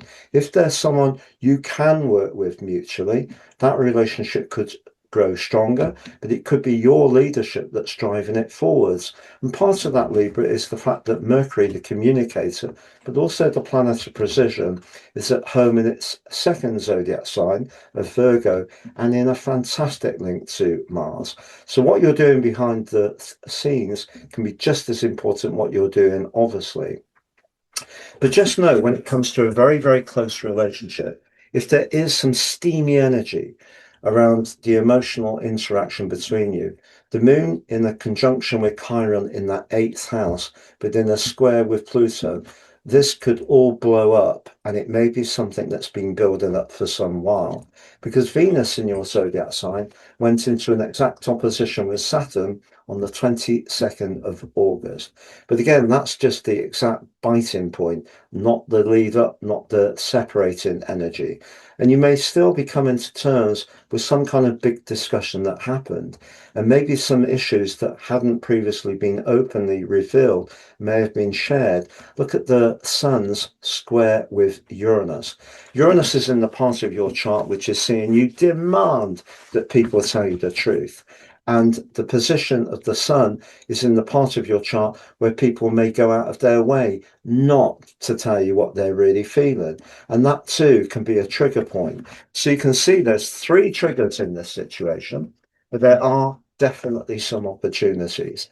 I'm going to summarize the 4 areas of vitality, career, relationships, and finances next, Libra. But just to say, you can claim your free year 2027 personal horoscope forecast and get the rest of 26 free. You can also claim your free Draconic soul karmic analysis report through engaging with my 3-for-1 unique offer under the video. You get your life roadmap report, which helps us to understand our patterns in life, but also you get those 2 free charts as well. Totally unique to the person they're produced for. Fantastic value, and helps us to understand our unique life journey based on our personal birth data. If you've yet to watch my August monthly forecast for Libra, I'll pop that under the video. If you'd like to work with me one-to-one, or you've yet to sign up for your free daily written horoscope, please see underneath the video for more too. So in terms of neat energy, I think the energy of Mercury and the Sun in the 12th house could be a little challenging, because although Mercury forges that excellent link with Mars, it actually forges a very challenging one with Saturn, a quincunx. So if you're trying to clarify something in a very upfront, clear way around a relationship matter, perhaps, whatever it may be, and if you're not getting the actual picture of what's going on, that could be very deflating to your vitality, I feel. But most of all, particularly with Uranus in the square with the Sun, could be your nervous energy, which is affected most of all, unfortunately. As far as relationships are concerned, if you're connecting to someone who really is on the same wavelength as you, Neptune's link with Uranus and Pluto is divine. It's a real opportunity for a meeting of souls and minds. But if you're in a relationship where there is a battle for domination, that is going to reach a peak. And with Uranus in the part of your chart to do with freedom, and in the clash with the Sun in the part of your chart to do with retreat, and Venus, your ruler, in the part of your chart to do with pushing you to reinforce your sense of identity and self-worth, that square that occurred with Saturn may already have triggered some kind of big reaction, but I think it's these guys in the square with Pluto which could be really decisive. If you feel that your devotion, hard work, application, and honor even are not really being respected by someone being truly open and transparent, I think that could be why you may want to leave the sign. Professionally, however, if there aren't politics in your situation, Mars in that very prominent position can give you a lot of get-go, a lot of clout, a lot of gravitas. And remember, it's not just what you do, obviously, it's what you're doing behind the scenes. Also, if you're working on something collaboratively where the vibes feel good, Saturn's link with Jupiter can be brilliant for your work as well. As far as everyday finances are concerned, it's interesting that we have Chiron in the retrograde with the moon conjunction in the eighth house. That may be that something quite complex does need to be spoken through. And it could be about who contributes and does what, or the value that each of you feel they have, because it may be that there's an inequality about that. You may feel that you give more, the other person may do, whereas neither of you can see that. So that may need talking through in a very delicate way. But in terms of your ongoing developing situation, do know that as Venus moves towards the exit point in your sign, she is going to be forging a magical link to the North Node. So if there is someone showing up in your situation you're really drawn to, that's looking very hopeful. Thank you so much for joining me, Libra. All the best. Welcome, Scorpio, your Clash of the Malefics deep dive forecast through the last week of August and the first week of September. And for the first time in 30 years, the two malefics, Mars and Saturn, forge a rasping right angle, a square, in the two zodiac signs where they are most challenging. On the screen is the event chart of the exact moment the square perfects from a Scorpio viewpoint. I'm going to work through this for you, and by the end of the video, you'll have a clearer picture of how to work with this challenge in terms of your vitality, career, your relationships, or finances. Thank you so much for joining me, astrologer Patrick Arundell. If you've yet to subscribe to my channel, please do so now to help it to continue to thrive. Saturn is very much about time, but also it's about boundaries, but also it's about experience. It's the planet of outcomes and consequences. It rules, Saturn rules Capricorn, a very worldly and earthy zodiac sign. Aries, on the other hand, is very much about new beginnings. It's the start of the cycle. It's fresh. It can be a little innocent. It's very much about initiatives. So Saturn here really doesn't know what to do with itself. But also from your perspective, it's making you much more conscious of your routines. Your physical well-being can be to do with your life structure, your approach to what you eat and drink, the amount of exercise you get. It can be really quite dutiful. It can also see you have extra responsibilities loaded upon you, whether you like it or not. And it's going to be in that sixth solar house through to the end of April 2028. Now, Mars is your traditional ruler. And in your zodiac sign, it's very much about desire. It can be about instant gratification, but it's also very deep. But in the sign of Cancer, in terms of the overall zodiac for you, it's in the most visible of sectors, the ninth house. It's very much about independence. It's very much about freedom. It's about discovery. It can be about adventure. But that doesn't quite work, does it? Because Mars in Cancer is said to be about protectiveness, and it can be fiercely protective of its tribe. But also Mars in Cancer can be moody, reactive, prickly, and very up and down. So how is it going to work out? It's in its fall too. And also, to add more mystique to the event, Mars is in its outer bound part of its journey, which goes from the 11th of August through to the 28th of August. And through that period can become more unstable and more inclined to be volatile. And of course, the sign of Cancer is very much about emotion, but Mars in the ninth house could be about wanting to escape that emotion. Cancer generally doesn't like confrontation. Mars, however, can be very much about confrontation. Is there something you're going to want to get away from, or is there something you're going to want to confront? But where the energy is going to show up is going to be around obligations. So if it is at work where more and more is being piled on without much appreciation, or if it is in your domestic situation where you do all the heavy lifting in terms of the chores, whether it is around family matters, whether it is just around life in general. If you're feeling rather oppressed with the amount of load you're carrying, the potential is that Mars is going to push you to express that emotion in a very outgoing way. And of course, you're a zodiac sign that doesn't necessarily like to show your hand too easily. It's not your secretive, it's more subterranean. But this is an energy. If you feel there's something that's really blocking you, whether you're inhibited, whether your physical well-being doesn't allow you to move around as much as you would like, perhaps you can't be free, there are heavy obligations on you. That's where this aspect can show up, unfortunately, most strongly. But you know, there are other things to take from the event, Scorpio, not least that Jupiter, the planet of hope, fortune, expansion, and very much to do with the potential for good luck, is actually in the most visible part of your chart, forging an amazing link with Saturn. How does that work? And you can see that Jupiter and Mars are actually in a semi-sextile. They can help each other. How come?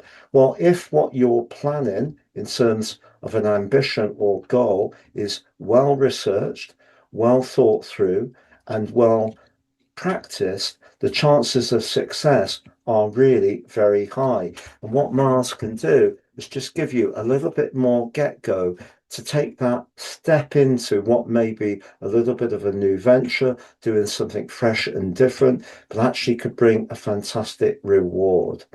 However, what we also have is the sun in the sign of Virgo, very much about your network. But in your network, there may be someone that you feel is inhibiting you. Uranus in that eighth house. Uranus is about freedom and higher truths. The eighth house can be about very close associations. Is it that you feel that your level of cooperation is not being met by someone's attitude and input? And therefore, that can give you a desire to create some space. So that need for freedom could be accentuated by the sun square with Uranus. Further, we have Mercury in a fantastic link uh, with Mars, which suggests if you have thought through that plan, your strategy is clear, and you're expressing it in a way that others can clearly understand, that also gives you a great chance to make progress. But your sensitivity around relationships is almost essential on this particular event because the moon is in a conjunction with Chiron on the seventh house cusp, but in a square with your modern ruler of Pluto. So home and family relationships can be just as charged as more professional ones. And the energy of this event really is powerful. Also, Venus has been in the part of your chart to do with the potential for relationships to be tested. On the 22nd of August, it went face to face with Saturn. Maybe an issue which hadn't been revealed. Maybe something you've not been happy with. You've told someone in a very precise way what's not acceptable. But Venus in the 12th house can be where relationships are at least reviewed, but can come to a close. So it's a hugely powerful part of the whole year for us all, Scorpio. But how will it work out for each of those areas of vitality, career, relationships, and finances? I'm going to review those next for you. Just before I do, you can claim your year 2027 personal horoscope forecast free. You can also get the rest of 26 free. You can get your Draconic life, your Draconic soul karmic analysis report free. Please see beneath this video for my 3-for-1 offer. The life roadmap also helps you to understand the patterns that are played out in our lives so far, All the reports are based on each individual person's birth data. They're highly accurate, they're amazing value, but can also help us to plot our unique journey through this lifetime. If you've yet to watch your monthly forecast for August, please see that underneath this video. If you'd like to work with me one-to-one, or you've yet to sign up for your free daily written horoscope, please see that underneath this video too as well. Well, in terms of energy, Saturn and Neptune being in retrograde to December suggests that what you do have, the sixth house, is very much about virtue and can be about our physical health. It's not that you're going to have an issue, it's more if there's too much being loaded on you. So if there's something you feel very oppressed by at the moment, whether it's the amount of overtime you do that a boss doesn't respect or appreciate, whether it's juggling all the different spinning plates in your situation, that can be very tiring. So I think what Mars is saying is try to find some ways to delegate. Don't feel that you don't have any choices, because if you do feel like that, the sense of helplessness can peak up, and that could see your emotions boiling over in a very fierce way. So I think the thing to do about those obligations is try to push back and assert your boundaries. The way you do it, however, with the moon in the seventh house with Chiron, can be very skilled. It's about opening them up in a gentle way to the other person and telling them how it feels for you, but also being conscious of how it might be for them. But the square to Pluto does suggest if you're dealing with someone in your home environment who is essentially far too focused on their own needs and not on your needs, it could be a tricky conversation. But in terms of your future plans, the Sun and Mercury together, particularly Mercury's linked to Mars, is very exciting.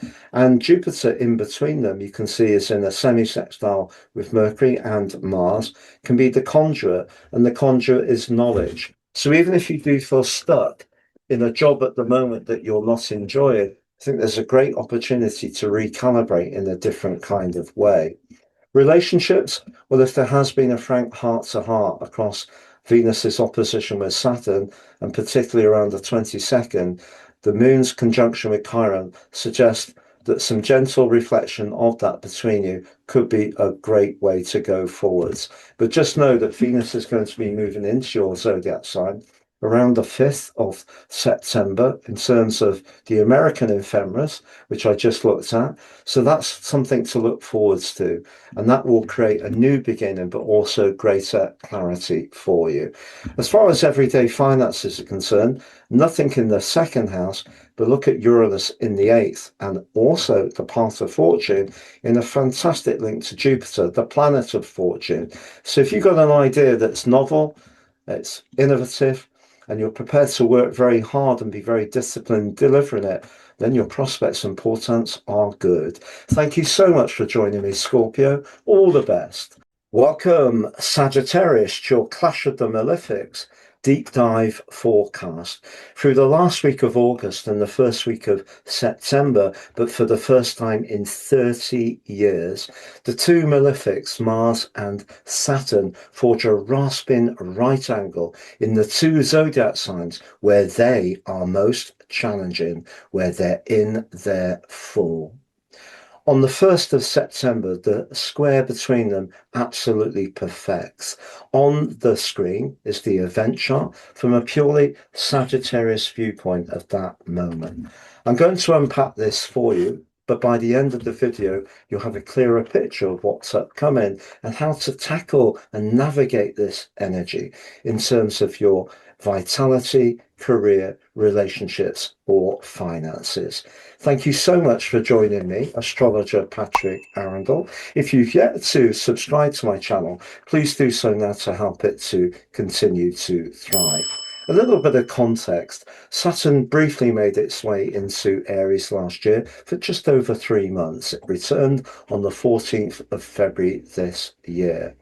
Saturn is very much about outcomes and consequences. It's about experience and wisdom. It slows us down. It wants us to be patient. It wants us to apply ourselves in a step-by-step way. It's the sole ruler, the sign of Capricorn, and the co-regent of Aquarius. And in Aries, it's the first sign of the zodiac. It's very much about new beginnings, freshness, initiation, courage, being on the front foot, all the energies we associate with Mars. So Mars in Cancer is in mutual receptivity with Saturn, but not a good one. But Saturn in the sign of Aries slows things down in a potentially very frustrating way. And since the 14th of February, full time, and expanding right through to 14 degrees at the end of July, before the annual 5-month retrograde began, Saturn is in that square with Mars, which arrived in the sign of Cancer on the 11th of August. Now, Mars, like Saturn in Aries, is a misfit because Mars, of course, can be about aggression, it can be about war. The sign of Cancer is very much about instinct, protectiveness, nurture. It's a water sign. And Mars can, in Cancer, be really quite grumpy, quite prickly. It's the classic passive aggressive position for Mars to be in, because Cancer doesn't really like outright confrontation. It prefers to go left, prefers to go right, doesn't really like to engage. But intriguingly, the 8th house does actually bring an echo of Mars's rulership of Scorpio, its traditional rulership. It's deep, it's intense, it's not very open, it's almost subterranean. And of course, the water sign of Cancer can be very moody, and Mars just adds to the mix. Now, if Mars does decide to act in Cancer, it can do so in a very positive way if we want to use its action-orientated energy to achieve things in terms of improving where we live. And in your case, the 8th house, that could be about being very hard-working around your financial or long-term business situation. But the thing with the 5th house, where Saturn is, that can be very much about risk and speculation. So Saturn can be very restraining. So even if there is something you see as worthy of pursuing, somehow or another, Saturn can apply the handbrake, slow Mars down, and that can create an enormous amount of frustration. But of course, the 8th house can also be about sex and intimacy. And the 5th house can be about romance. If there is a relationship you're drawn towards at the moment that you're finding very difficult not to get caught up in, it could almost be mesmeric, but not in a good way. That relationship really could get to a very tender point. So Mars will be in its outer-bound journey from the 11th, when it arrived in Cancer, through to the 28th of August, and that adds even more potential for volatility.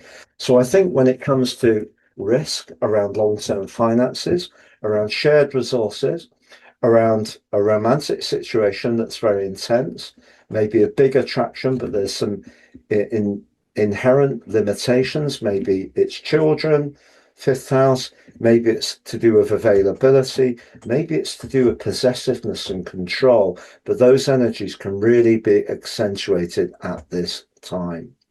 Now, there are some other planetary influences at play at the exact moment of the square, and one of them can actually be really positive, Sagittarius. Your ruler Jupiter continues in its journey through the sign of Leo, fiery, and you can see it's just moved into this second decan of the sign. So that accentuates the Jupiterian energy, your ruler, and that's giving you the potential to be far-sighted.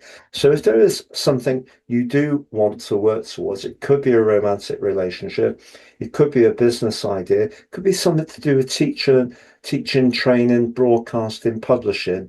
You can do so if you plan meticulously Saturn, but execute wisely Jupiter. So in other words, don't think before you've really got things organized. Don't take a firm action.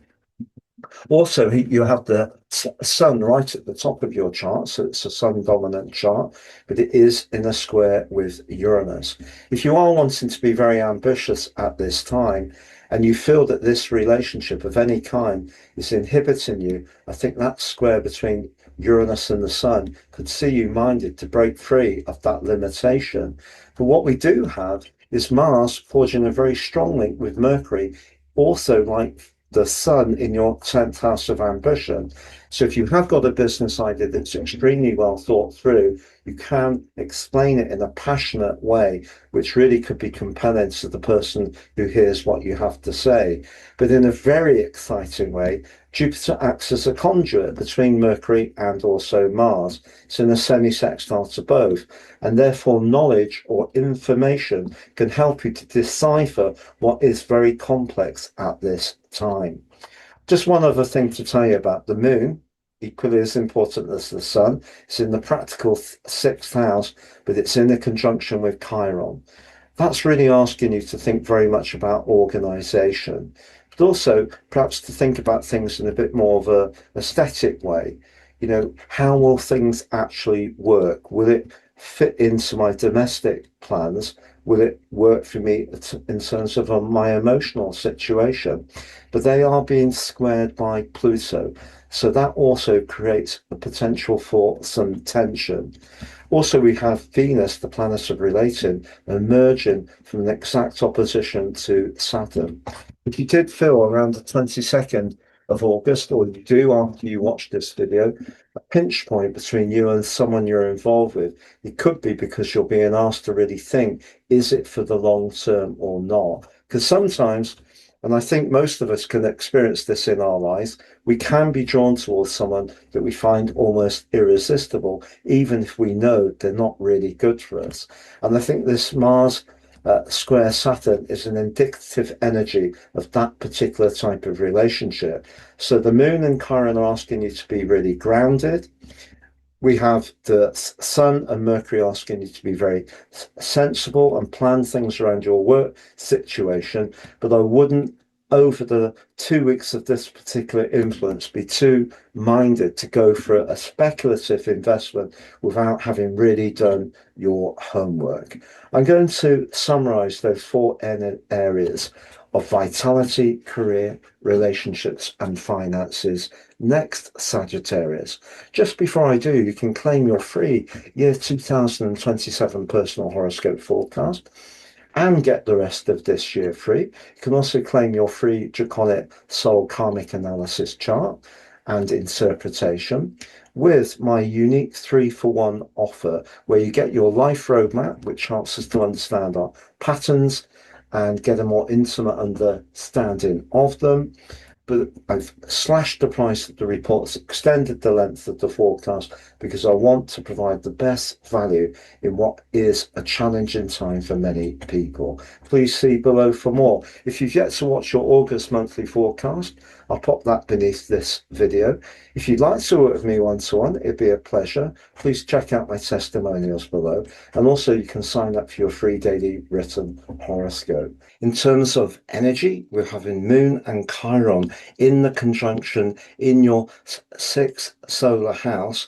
If you are wanting to make some improvements to your diet, your fitness regime, the amount of sleep you've got, I feel the moon is making you particularly conscious of where you may feel a bit inhibited about the value of that.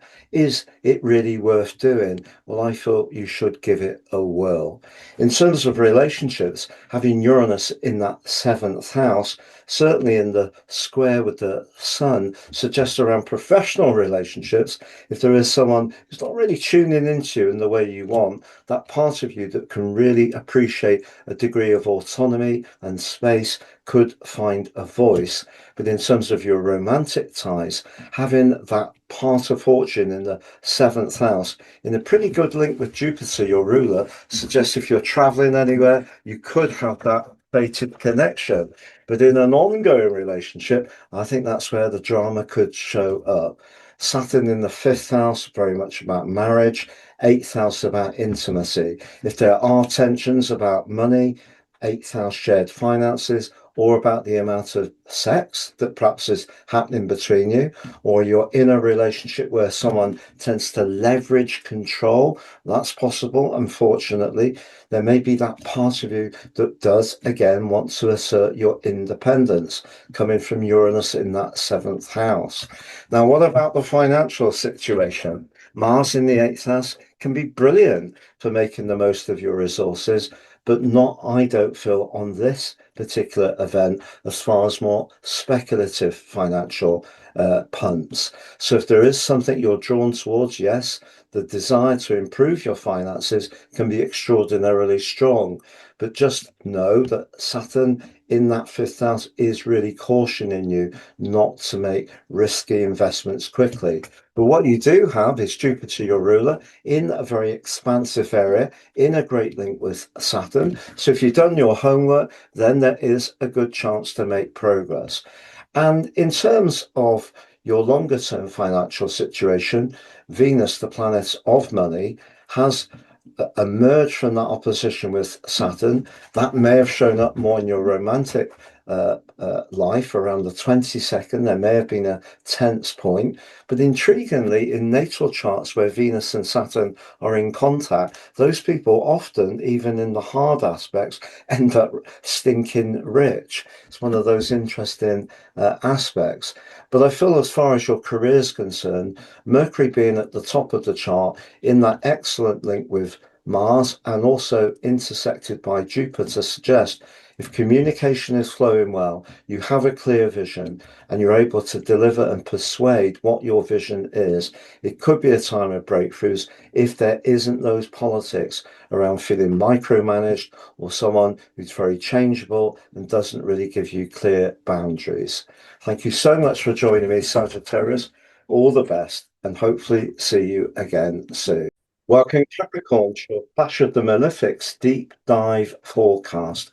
Through the last week of August and the first week of September, for the first time in 30 years, the two malefics, Mars and your ruler Saturn, forge a rasping right angle in the two zodiac signs where they are most challenging, where they're in their fall. On the screen is the event chart for the 1st of September when that square perfects, but from a Capricornian viewpoint. I'm going to unpack this for you to give you a clearest idea as possible of how you can navigate this potentially challenging vibe. By the end of the video, you'll have a clearer picture in terms of your vitality, career, relationships, or finances.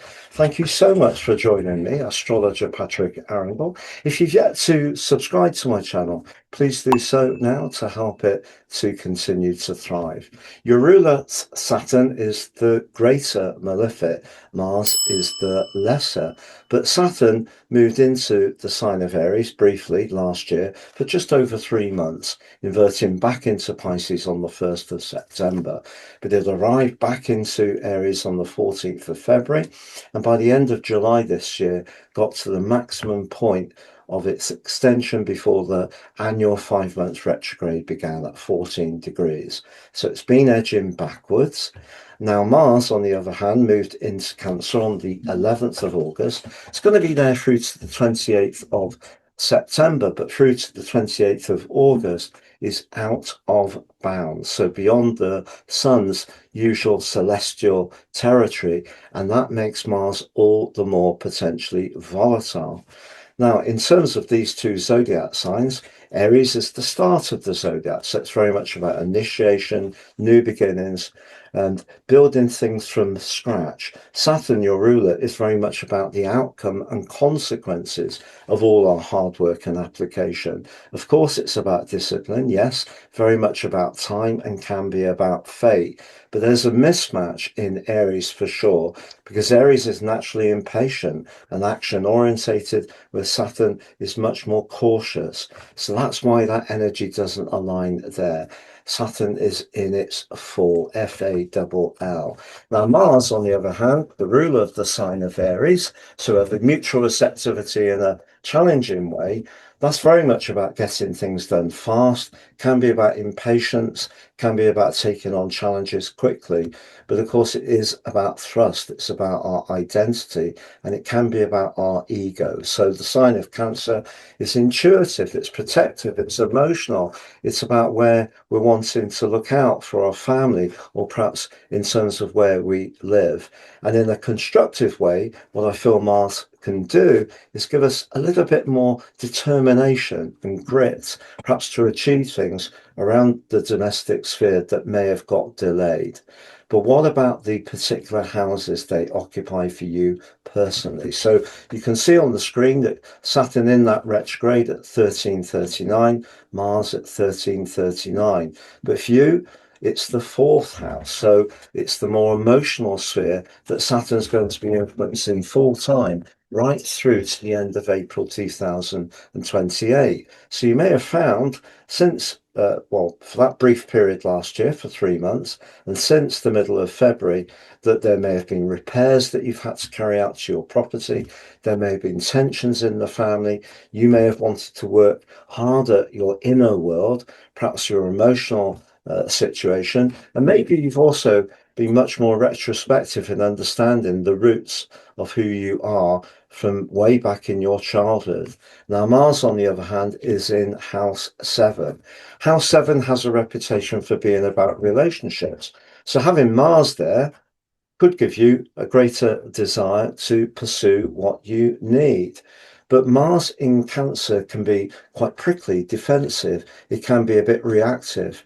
And Cancer doesn't usually like outright confrontation, which Mars can enjoy. So that creates a mismatch there. But Mars could, if you are interested in getting to know someone that you're really attracted to, just give you a bit more conviction to go for it. But what can inhibit you is that Saturn in the retrograde in the fourth house could make you worry about how that may be perceived. It applies a handbrake to Mars. Mars is about thrust, and Cancer very much about emotion. And with Saturn in the fourth house, which has an echo of Cancer, that emotional energy, that can create a inhibition, a blockage. It may feel that something you want to achieve around any kind of relationship just isn't moving. But then again, if there's a situation in your life where you feel that someone's being very assertive on you, Mars, and not really listening to how you feel, the emotion of your situation, and you're finding them rather overbearing or oppressive, the injustice about that can burn very deeply within you. And what we can get with Mars and Saturn in competition is the attrition, the rubbing, and then the explosion. So we know that Cancer energy can go left, go right, anything to avoid stepping forwards and having that outright frank conversation. But Mars may push you to do that. Then again, you may feel that that situation is so unjust, you have no choice but to be much more assertive.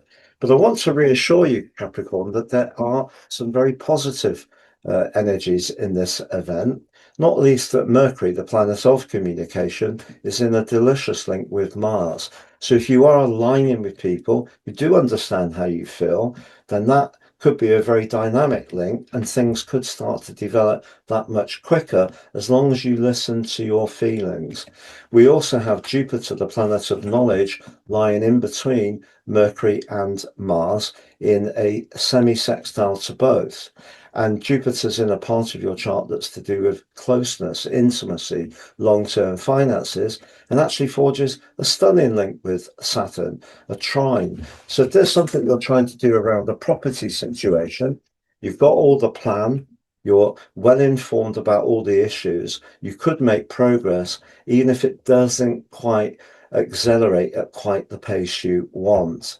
Another takeout from this event, however, is that if you do feel a bit trapped in any kind of situation, the energy around that could also have an impact on your nervous system, because the Sun and Mercury are in a part of your chart that's very much to do with expansion, travel, but also freedom. Uranus in the part of your chart to do with responsibilities. You're probably finding that some of the routines in your life are being disrupted. And the square between Uranus and the Sun suggests you could feel a bit on edge. So that's one to look out for. And also the Moon is in a conjunction with Chiron, one of astrology's most tender combinations. I have that natally, but in the fourth house in Aquarius. That gives me an interest in people's emotional well-being and makes me, I hope, a good listener. But that combination in the fifth house can make you much more aware of where your your romantic needs are not being met, but particularly if you're being very supportive and encouraging to the other person. And it may also be about values with Pluto in a square to these guys. So that's another point of potential volatility. The square between Saturn and Mars, and also the square between Uranus and the Sun. And just to say, Venus, the planet of charm, but also money, has been coursing its way through your sector of success. Charm may have taken you far recently, but then Venus went into an exact opposition with Saturn on the 22nd of August. So if you have been finding it a bit difficult to balance your home and working and worldly demands, that also could be a factor in this situation. So to recap, Capricorn, I feel this can be a time when if you don't feel heard, respected and appreciated, you may find yourself getting more and more frustrated, and that frustration could really boil over. However, it could also be an opportunity to set your boundaries. I'm going to summarize those 4 areas of vitality, career, relationships and finances next, Capricorn. But just to say, you can claim your year 2027 free personal forecast and get the rest of this year free straight away. You can also claim your free Draconic Soul Karmic Analysis report. How? Well, part of my unique 3-for-1 package, I slashed my price of my personal horoscope reports, but extended the period of the forecast because I know that the cost of living increases are having an impact on people. These charts are very good value. They will help you based on your unique birth data to navigate the journey we all have, but on your unique terms. Please see below for more. If you've yet to watch your August monthly forecast, please see that underneath the video too, or go through the end screens. If you'd like to work with me one-to-one, it'd be an absolute pleasure. Please check out my testimonials, and also you can sign up for your free daily written horoscope underneath the video too as well. So as far as energy is concerned, I feel the one that stands out for me on that is actually Uranus. Uranus is an electrifying energy, and over the next 7 years, your natural appreciation of routines, hard work, and getting things running efficiently could be challenged because somehow or another things just seem to be moving all the time. And that square to the sun could create a lot of nervous tension, particularly if you're trying to do so many things all at once. So if you are spinning lots of plates, important to try to bring it back to base. And that's all about how you feel. So Saturn in a positive way around your energy with the square to Mars can help you to say no, particularly if there is someone who's taking you for granted and is rather overbearing. In terms of your financial situation, what we do have is Jupiter, the planet of fortune, in your 8th house, along with the South Node, but also Pluto in the 2nd house, in the opposite sign of Aquarius. I feel Jupiter in its link with Saturn, your ruler, can be really good, particularly if you're doing anything around a property situation, but also if you've got a home-based business that you're wanting to work on. And if you thought things through carefully and done your planning, you're not being too optimistic, then that could bring extra money to you. But there's no doubting that Venus being opposite with Saturn on the 22nd of August, around that time there may have been a conversation, maybe professionally, and maybe what you wanted wasn't offered in quite the way you hoped. But just bear in mind that Saturn-Jupiter trine can be very helpful. As far as your professional situation is concerned, Venus for now continues in the 10th house. You know, how we interact with people is so important. Often I think it's more important than our ability. And that is the reality, often how much people like us. But if you have been experiencing a frustration recently professionally, just know that by the 5th of September, I think there could be a significant breakthrough. And also, I think there could be an improvement in your finances at that time. Relationship-wise, if you're in a tie which is heavy and a lot of leverage, you don't feel that the other person is very tuned into who you are. I think the Chiron moon conjunction and Saturn in the square with Mars could lead to a really big standoff. But you know, if you do say your piece, assert who you are, and don't let the emotionality of Cancer boil over with the anger that can come from Mars, it's an important point to set a marker that can persist in a really positive way. And just to say, finally, around those finances, with Pluto continuing that long trine to Uranus, which I think is the most important aspect uh, overall for all of us in the second half of this year. If you are doing anything more innovative, that could pay off really well. Thank you so much for joining me, Capricorn. All the best, and hopefully see you again soon. Welcome to your Pasha the Malefic's deep dive forecast through the last week of August and the first week of September. But for the first time in 30 years, the two malefics, Mars and your co-regent Saturn, forge a rasping right angle in the two zodiac signs where they are most challenging, where they're in their full.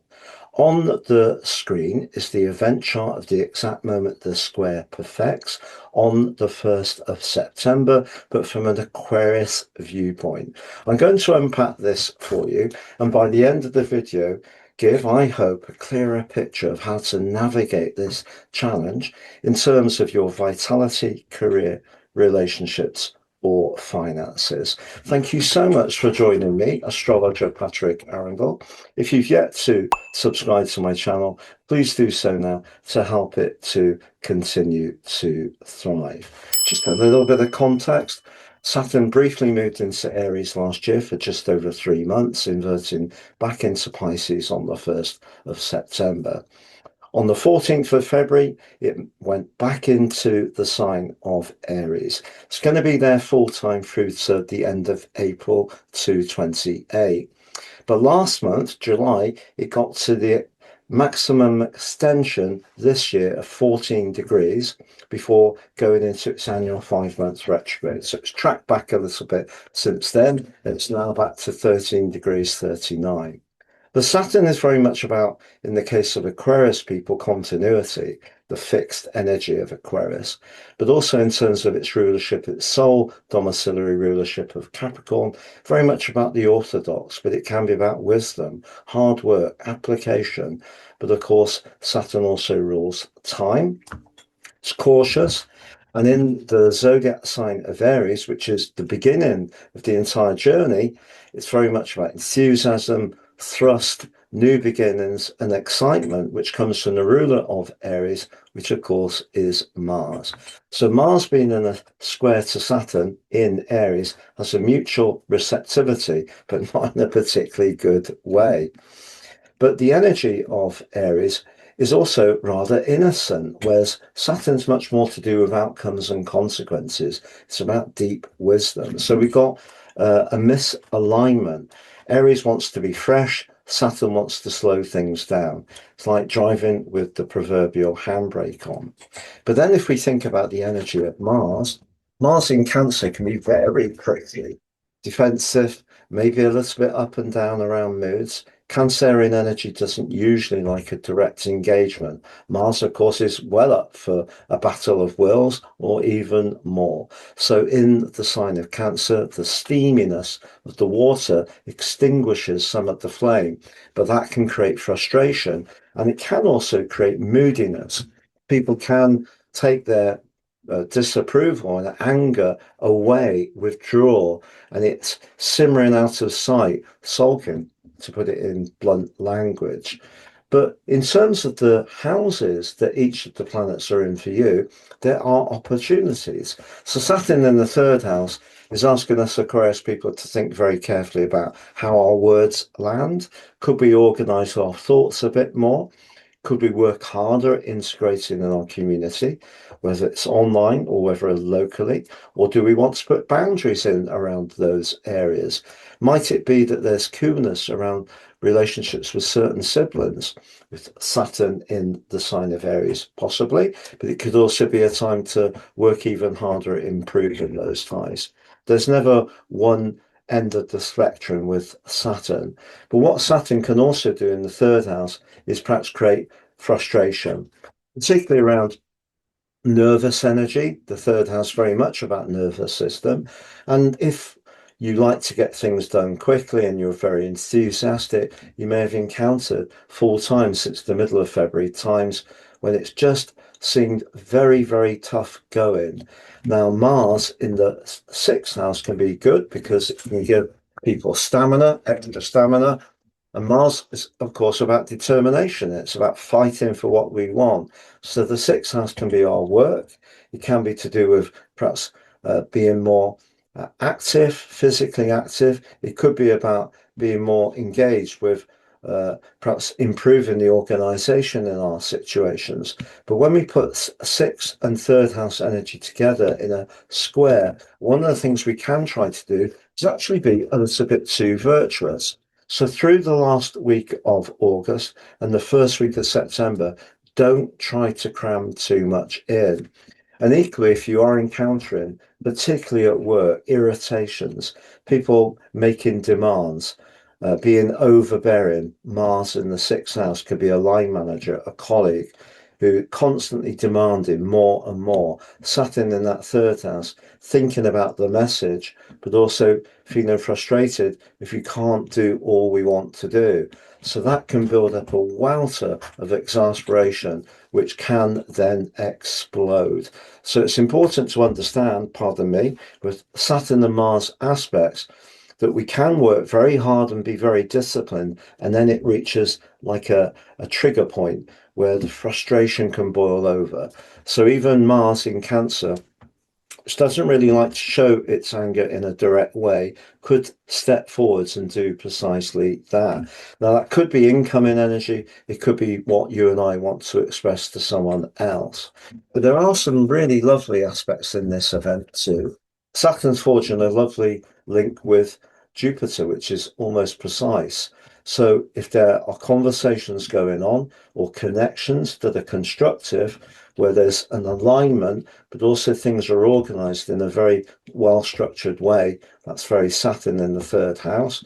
There's clear guardrails, if you like, clear terms of reference. There could be an alliance that forges at this time, which is extremely constructive. Also, we have Jupiter into space between Mercury, which is in a wonderful sextile with Mars. So Mars in that sixth house could give a greater desire to look at the details of things, but particularly around shared or long-term finances and the determination to use that information in a more precise but also beneficial way. But Jupiter lies between Mercury and Mars in a semi-sextile and suggests that negotiation would work better than irritation and frustration, although they are to the fore. And they're not the only influence in this mix, which could be challenging because the modern ruler of Aquarius, Uranus, is in the very creative but also very sociable fifth house, but that's in a very challenging right angle to the position of the sun in the eighth house. Now, eighth house energy can be about that future financial planning, shared resources, investments, trust, inheritances, and so on. It can also be about intimacy. I think this event could throw up a situation where it feels that one partner within a relationship doesn't have to be romantic, is more conscientious, and the other isn't. And the person who's more conscientious could surprise the person who isn't with a sudden move to break away and liberate from the cloying control that the other person thinks they have. Also, Chiron and the moon are in an exact conjunction, which I have in my natal chart, but in Aquarius, I also have it in the fourth house. Now, Chiron moon conjunction in the fourth house gives people a tremendous gift for listening, I hope. But what it could do on this event is see you, tuning in and trying to strain your neck into how someone else feels, but then not feeling heard. And Pluto in a square to these guys, just on your first house cusp, that really could see a big amount of need to assert what you feel in the situation to feel respected. But we do have Pluto in that continuing magical trine to Uranus. So if you are doing things that are more imaginative and can break some kind of impasse where perhaps you're working too hard, like I am, or perhaps spreading yourself too thin, like I am, or it may be just juggling so many different plates. What Uranus in the link to Pluto is saying in a positive way is there are creative opportunities, and also Saturn with Jupiter, very possibly some brilliant alliances that can build up as well, that almost breaks the logjam. Now, just one other point. Venus, the planet of relation, but also money, is on the fixed star speaker there, which is rather delightful, one of the most beautiful fixed stars, suggesting that if you have knowledge, that can shine very brightly through this 2 week period. But look at the position of Saturn to Venus. So we wind back around about a week on the 22nd of August. Venus was opposite Saturn. There may have been a very important conversation that will play out at that time, or there may be, I should say, in terms of the future tense. And it could be one that has an upside if you can use your diplomacy, your knowledge, but also set that boundary in a way which works for you. So I'm going to summarize those 4 areas, Aquarius, of vitality, career, relationships and finances next. Just before I do, you can claim your free year 2027 personal horoscope forecast and get the rest of this year free. You can also claim your Draconic Soul Karmic Analysis report. Very different from the natal chart very often if your North Node isn't late in Pisces or early in Aries. But also with my unique 3-for-1 offer where I've slashed the price of my reports, you'll get your life roadmap report too, which helps us to get searing insights into the patterns that are played out in our lives so far, get a more intimate understanding of how to work with them better future forwards. They're great value, they're totally unique for the person they're produced for, and can help us to understand our navigation through our own unique journey because they're based on our birth data. Please see below for more. If you'd like to work with me one-to-one, or you've yet to sign up for your free daily written horoscope, please see underneath the video, and you can also watch your in-depth forecast for August. I'll pop that under the video too, or you can go to it through the end screen of this one. So to summarize, as far as energy is concerned, I think Mars could give you some more. It could give more physical energy and drive and perhaps endurance, but that can be drained away if there are politics or clashes around ideas or belief systems, the 3rd house. So it's important to try to focus the energies that you do have in an extremely pointed and narrow way. Don't try to do too much, whether it's a do-it-yourself task, whether it is around your work, or whether it is even about trying to get a bit fitter. Just pace yourself at this time. In terms of relationships, if you are connecting with a person, and I don't mean in a romantic context, but it's really aligning well, if you do feel heard and it's mutual, that link between Saturn and Jupiter is absolutely fantastic. Financially, with Mercury and the Sun in the 8th house, that's a very canny position for them to be in. But Uranus could tempt you in the 5th house of risk, and Uranus is very much about quick thinking, to do something fast around a speculative idea. I would be cautious about that, particularly with Venus, the planet of money, having gone into an opposition with Saturn, peaking on the 22nd of August. There may be a conversation then that just needs a bit more digestion. In terms of your emotional situation, that link between Chiron and the moon, very, very delicate indeed. But what it will do is make you feel whatever's going on in your situation in a very powerful way indeed. But I think Pluto's acting as your gatekeeper, pushing you really to transform a situation that may be stuck. And that might be a relationship that's not working, or where you feel that you're being much more obliging than the other person. And as I say, it could be a colleague. As far as your career is concerned, having Pluto in that long-standing link with Uranus is really very, very exciting. But particularly if you're someone is very much into technology, embracing change, doing things in a fresh and different way, or potentially working for yourself. But whatever's going on in your situation through these 2 weeks, just be mindful of that Chiron moon conjunction, because I feel that the emotion of whatever part of your life is showing up at the moment, but particularly the emotion of frustration, could be very strong. And we all will need to be very careful as these two malefics clash. Mars being the lesser and Saturn the greater. Thank you so much for joining me. All the best, and hopefully see you again soon. Welcome, Pisces, your Clash of the Malefics deep dive forecast.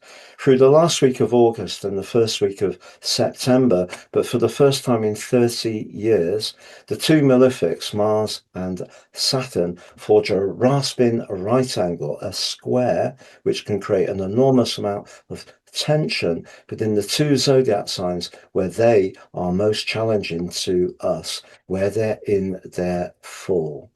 On the screen is the event chart of the exact moment the square perfects on the 1st of September, but from a Pisces viewpoint.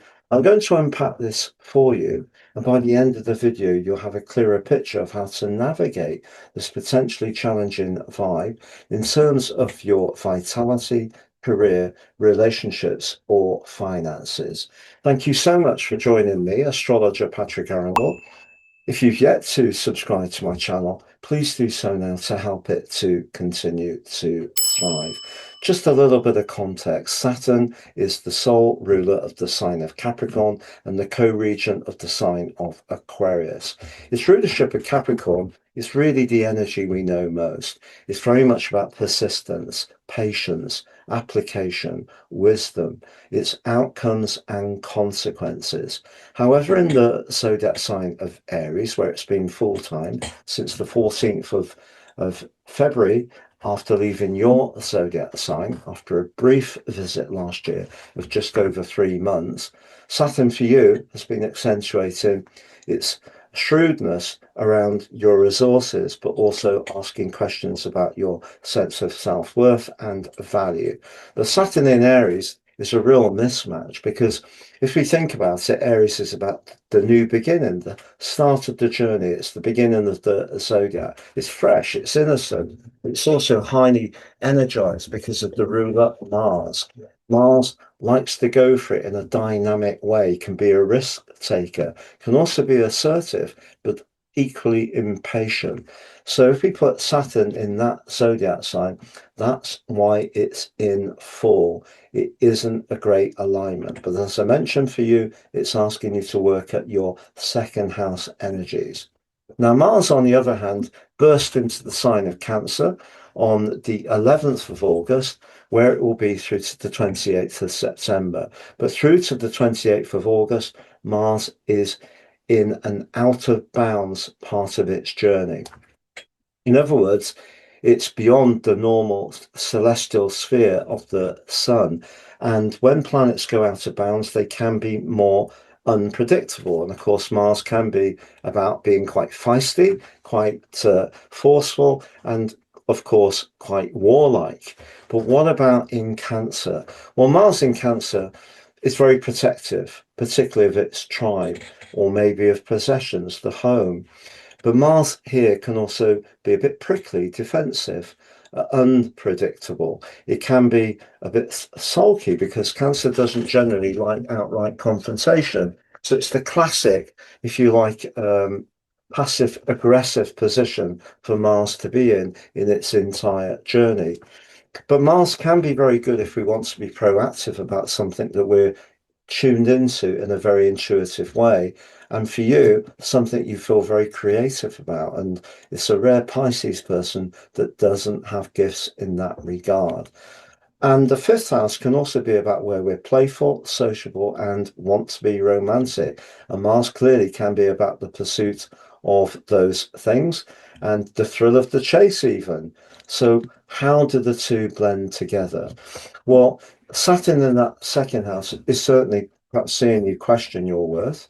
And Mars is asking you to absolutely have total faith in being much more buccaneering and on the front foot. the two can't really work together that well. So Saturn slows Mars down. But if there was someone, for example, you were strongly attracted to, you didn't feel you had the confidence to reach out to them, that could create an enormous amount of inner confidence. Another manifestation I feel is that the fifth house can be about risk and speculation, and Mars very much about going for things in the moment. So when we put Mars in a square with Saturn in the second house of money, that means that if you do something rapidly without really researching it, it could end up not working out very well at all. Just also be conscious that by the 22nd of August, Venus, the planet of money, will come into an exact opposition to Saturn. So I think the next few weeks, it's really important that you're thinking about your resources and your connections to others in a very thoughtful way. However, your traditional ruler, Jupiter, actually forges a stunning link with Saturn. So if you've really done the math, you're clear on the plan, the strategy, and what you're offering, Jupiter in the sunny Leo can give you more self-belief in providing a service, but one that's well balanced between opportunity, but also reality. So that works beautifully well. We also have Mars in a great link with Mercury. If there is someone you really like and the flow of communication is good between you, you could actually have some very intriguing conversations which go mighty well. However, there could also be another relationship, the Sun on your seventh house cusp, clashing with the restless Uranus in the part of your scope to do with where you live, how you feel, and family and emotional dynamics. That's squaring with the Sun. So if there's a relationship you're not enjoying and you don't feel admired, loved, adored, fancied, it could be the Sun square with Uranus gives you the compulsion to break free. We also have Chiron and the Moon in a very tender, very delicate conjunction in the third house. Your thinking, but also your worth around your ideas, but how you express them to others, could be something that other people are reaching out to you for. But Pluto's in a square with them. If you feel that they want something from you, but they don't want to give you that validation at a deeper level, that also can create some tension. So we've got three tension points: Saturn, Mars, and we have Uranus, the Sun, and we also have Chiron, the Moon, and Pluto. So some of that could be quite volatile. And in terms of close relationships, someone you may be attracted to, Venus in the eighth house can be very much about more intimate connection. So Saturn there suggests you could be drawn to someone you really like. You may make the first move and then find out that their values just don't align with yours, however much you fancy them. And suddenly the temperature drops very, very quickly, and it doesn't feel a very aligned attraction at all. That is possible as well. So I'm going to summarize those four areas, Pisces, in terms of vitality, career, relationships, and finances next. Just before I do, you can claim your free year 2027 personal horoscope forecast and get the rest of this year free. You can also claim your Draconic soul karmic analysis by going underneath the video and looking at my 3-for-1 offer. I've slashed the price, but also extended the length of the forecast because I know that people are really experiencing the cost of living increases. And I want to do my bit to help. But these charts, including the Life Roadmap report, which you pay for, but it's 3-for-1, that helps us to understand the patterns that are played out in our lives and get a more intimate understanding of those. But because they're based on absolutely the birth data of each person they're produced for, they're very accurate. They're very much giving you information where you can manage your personal unique journey through this life. Please check out below for more. If you'd like to work with me one-to-one, please check out my testimonials. And if you've yet to sign up for your free daily written horoscope, you can do that below too as well. If you've yet to watch your deep dive for August, that will be under the video too as well. So in terms of energy takes many different forms. For example, Pluto's stirring up some deep psychological energies, whereas Jupiter is reinforcing your physical vitality, I think in a pretty positive way. I actually feel that Mars in Cancer, for you personally in the fifth house, gives you a chance to do a bit of dancing or get more active socially if that's what you want to do. You can also see that Jupiter is a conduit between Mercury and Mars in a semi-sextile to both. So whether it's relationships or perhaps the pursuit of fun, Jupiter can help to motivate things. But I think the most draining part of your situation at the moment, maybe if your options feel a bit limited around earning money. And of course, what we see with social media is so many people telling us about how much money they've made by this trade or this latest side hustle and so forth. And that actually can create a position of depletion. So what I want you to do most of all is to value your personal qualities, because that's going to increase your personal vitality. So don't look outwards when it comes to what other people are doing, because I feel that will affect your immune system. In terms of relationships, well, it's really interesting because Mars is linked to Mercury, is fantastic. And yet we can see that the Sun square to Uranus is much more challenging. I think that link could perhaps break out of your situation or relationship, which has actually been bogging you down for some while, whereas there is the chance to build new alliances, not necessarily romantically, but it's there. Your words can carry great power at the moment. Don't underestimate that.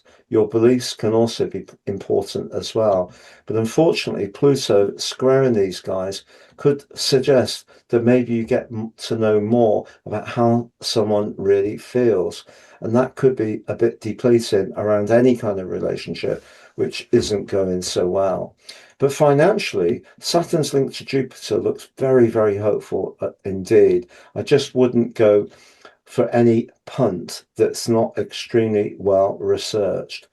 And in terms of your professional situation, nothing in the 10th house at the moment. But as I've been saying for some while for you, Pisces, don't underestimate your past experiences, knowledge, and wisdom, because that can actually be reactivated, but perhaps in a fresh way, whether it's working for yourself from home, whether it's turning a hobby craft into something more substantive, whether it's using the internet to reach an audience. All of that's entirely possible with Pluto's link to Uranus. So don't think your only options are to work in the big corporate environment, because I think your chart at the moment is very much wanting you to have connection and valuable relationships that work. As far as those long-term finances, it's intriguing. There was a recent study released on one of the professional astrology Facebook groups, and the chap is a very, very, very, very skilled professional astrologer, Gary Lorenzen, I think, found that his analysis of the richest people in America showed that a lot of them have Venus-Saturn links. Trump has that as well, but they weren't always positive aspects. So the oppositions and conjunctions were showing up as well. So when on the 22nd of August, Venus is in an opposition with Saturn, perhaps you're going to make a really shrewd move. But I have to say, if you encounter someone who sees something very differently, that could also show up at that time, and perhaps even in a relationship dimension as well. Thank you so much for joining me, Pisces. It's been a real pleasure. I look forward, I hope, to seeing you again soon.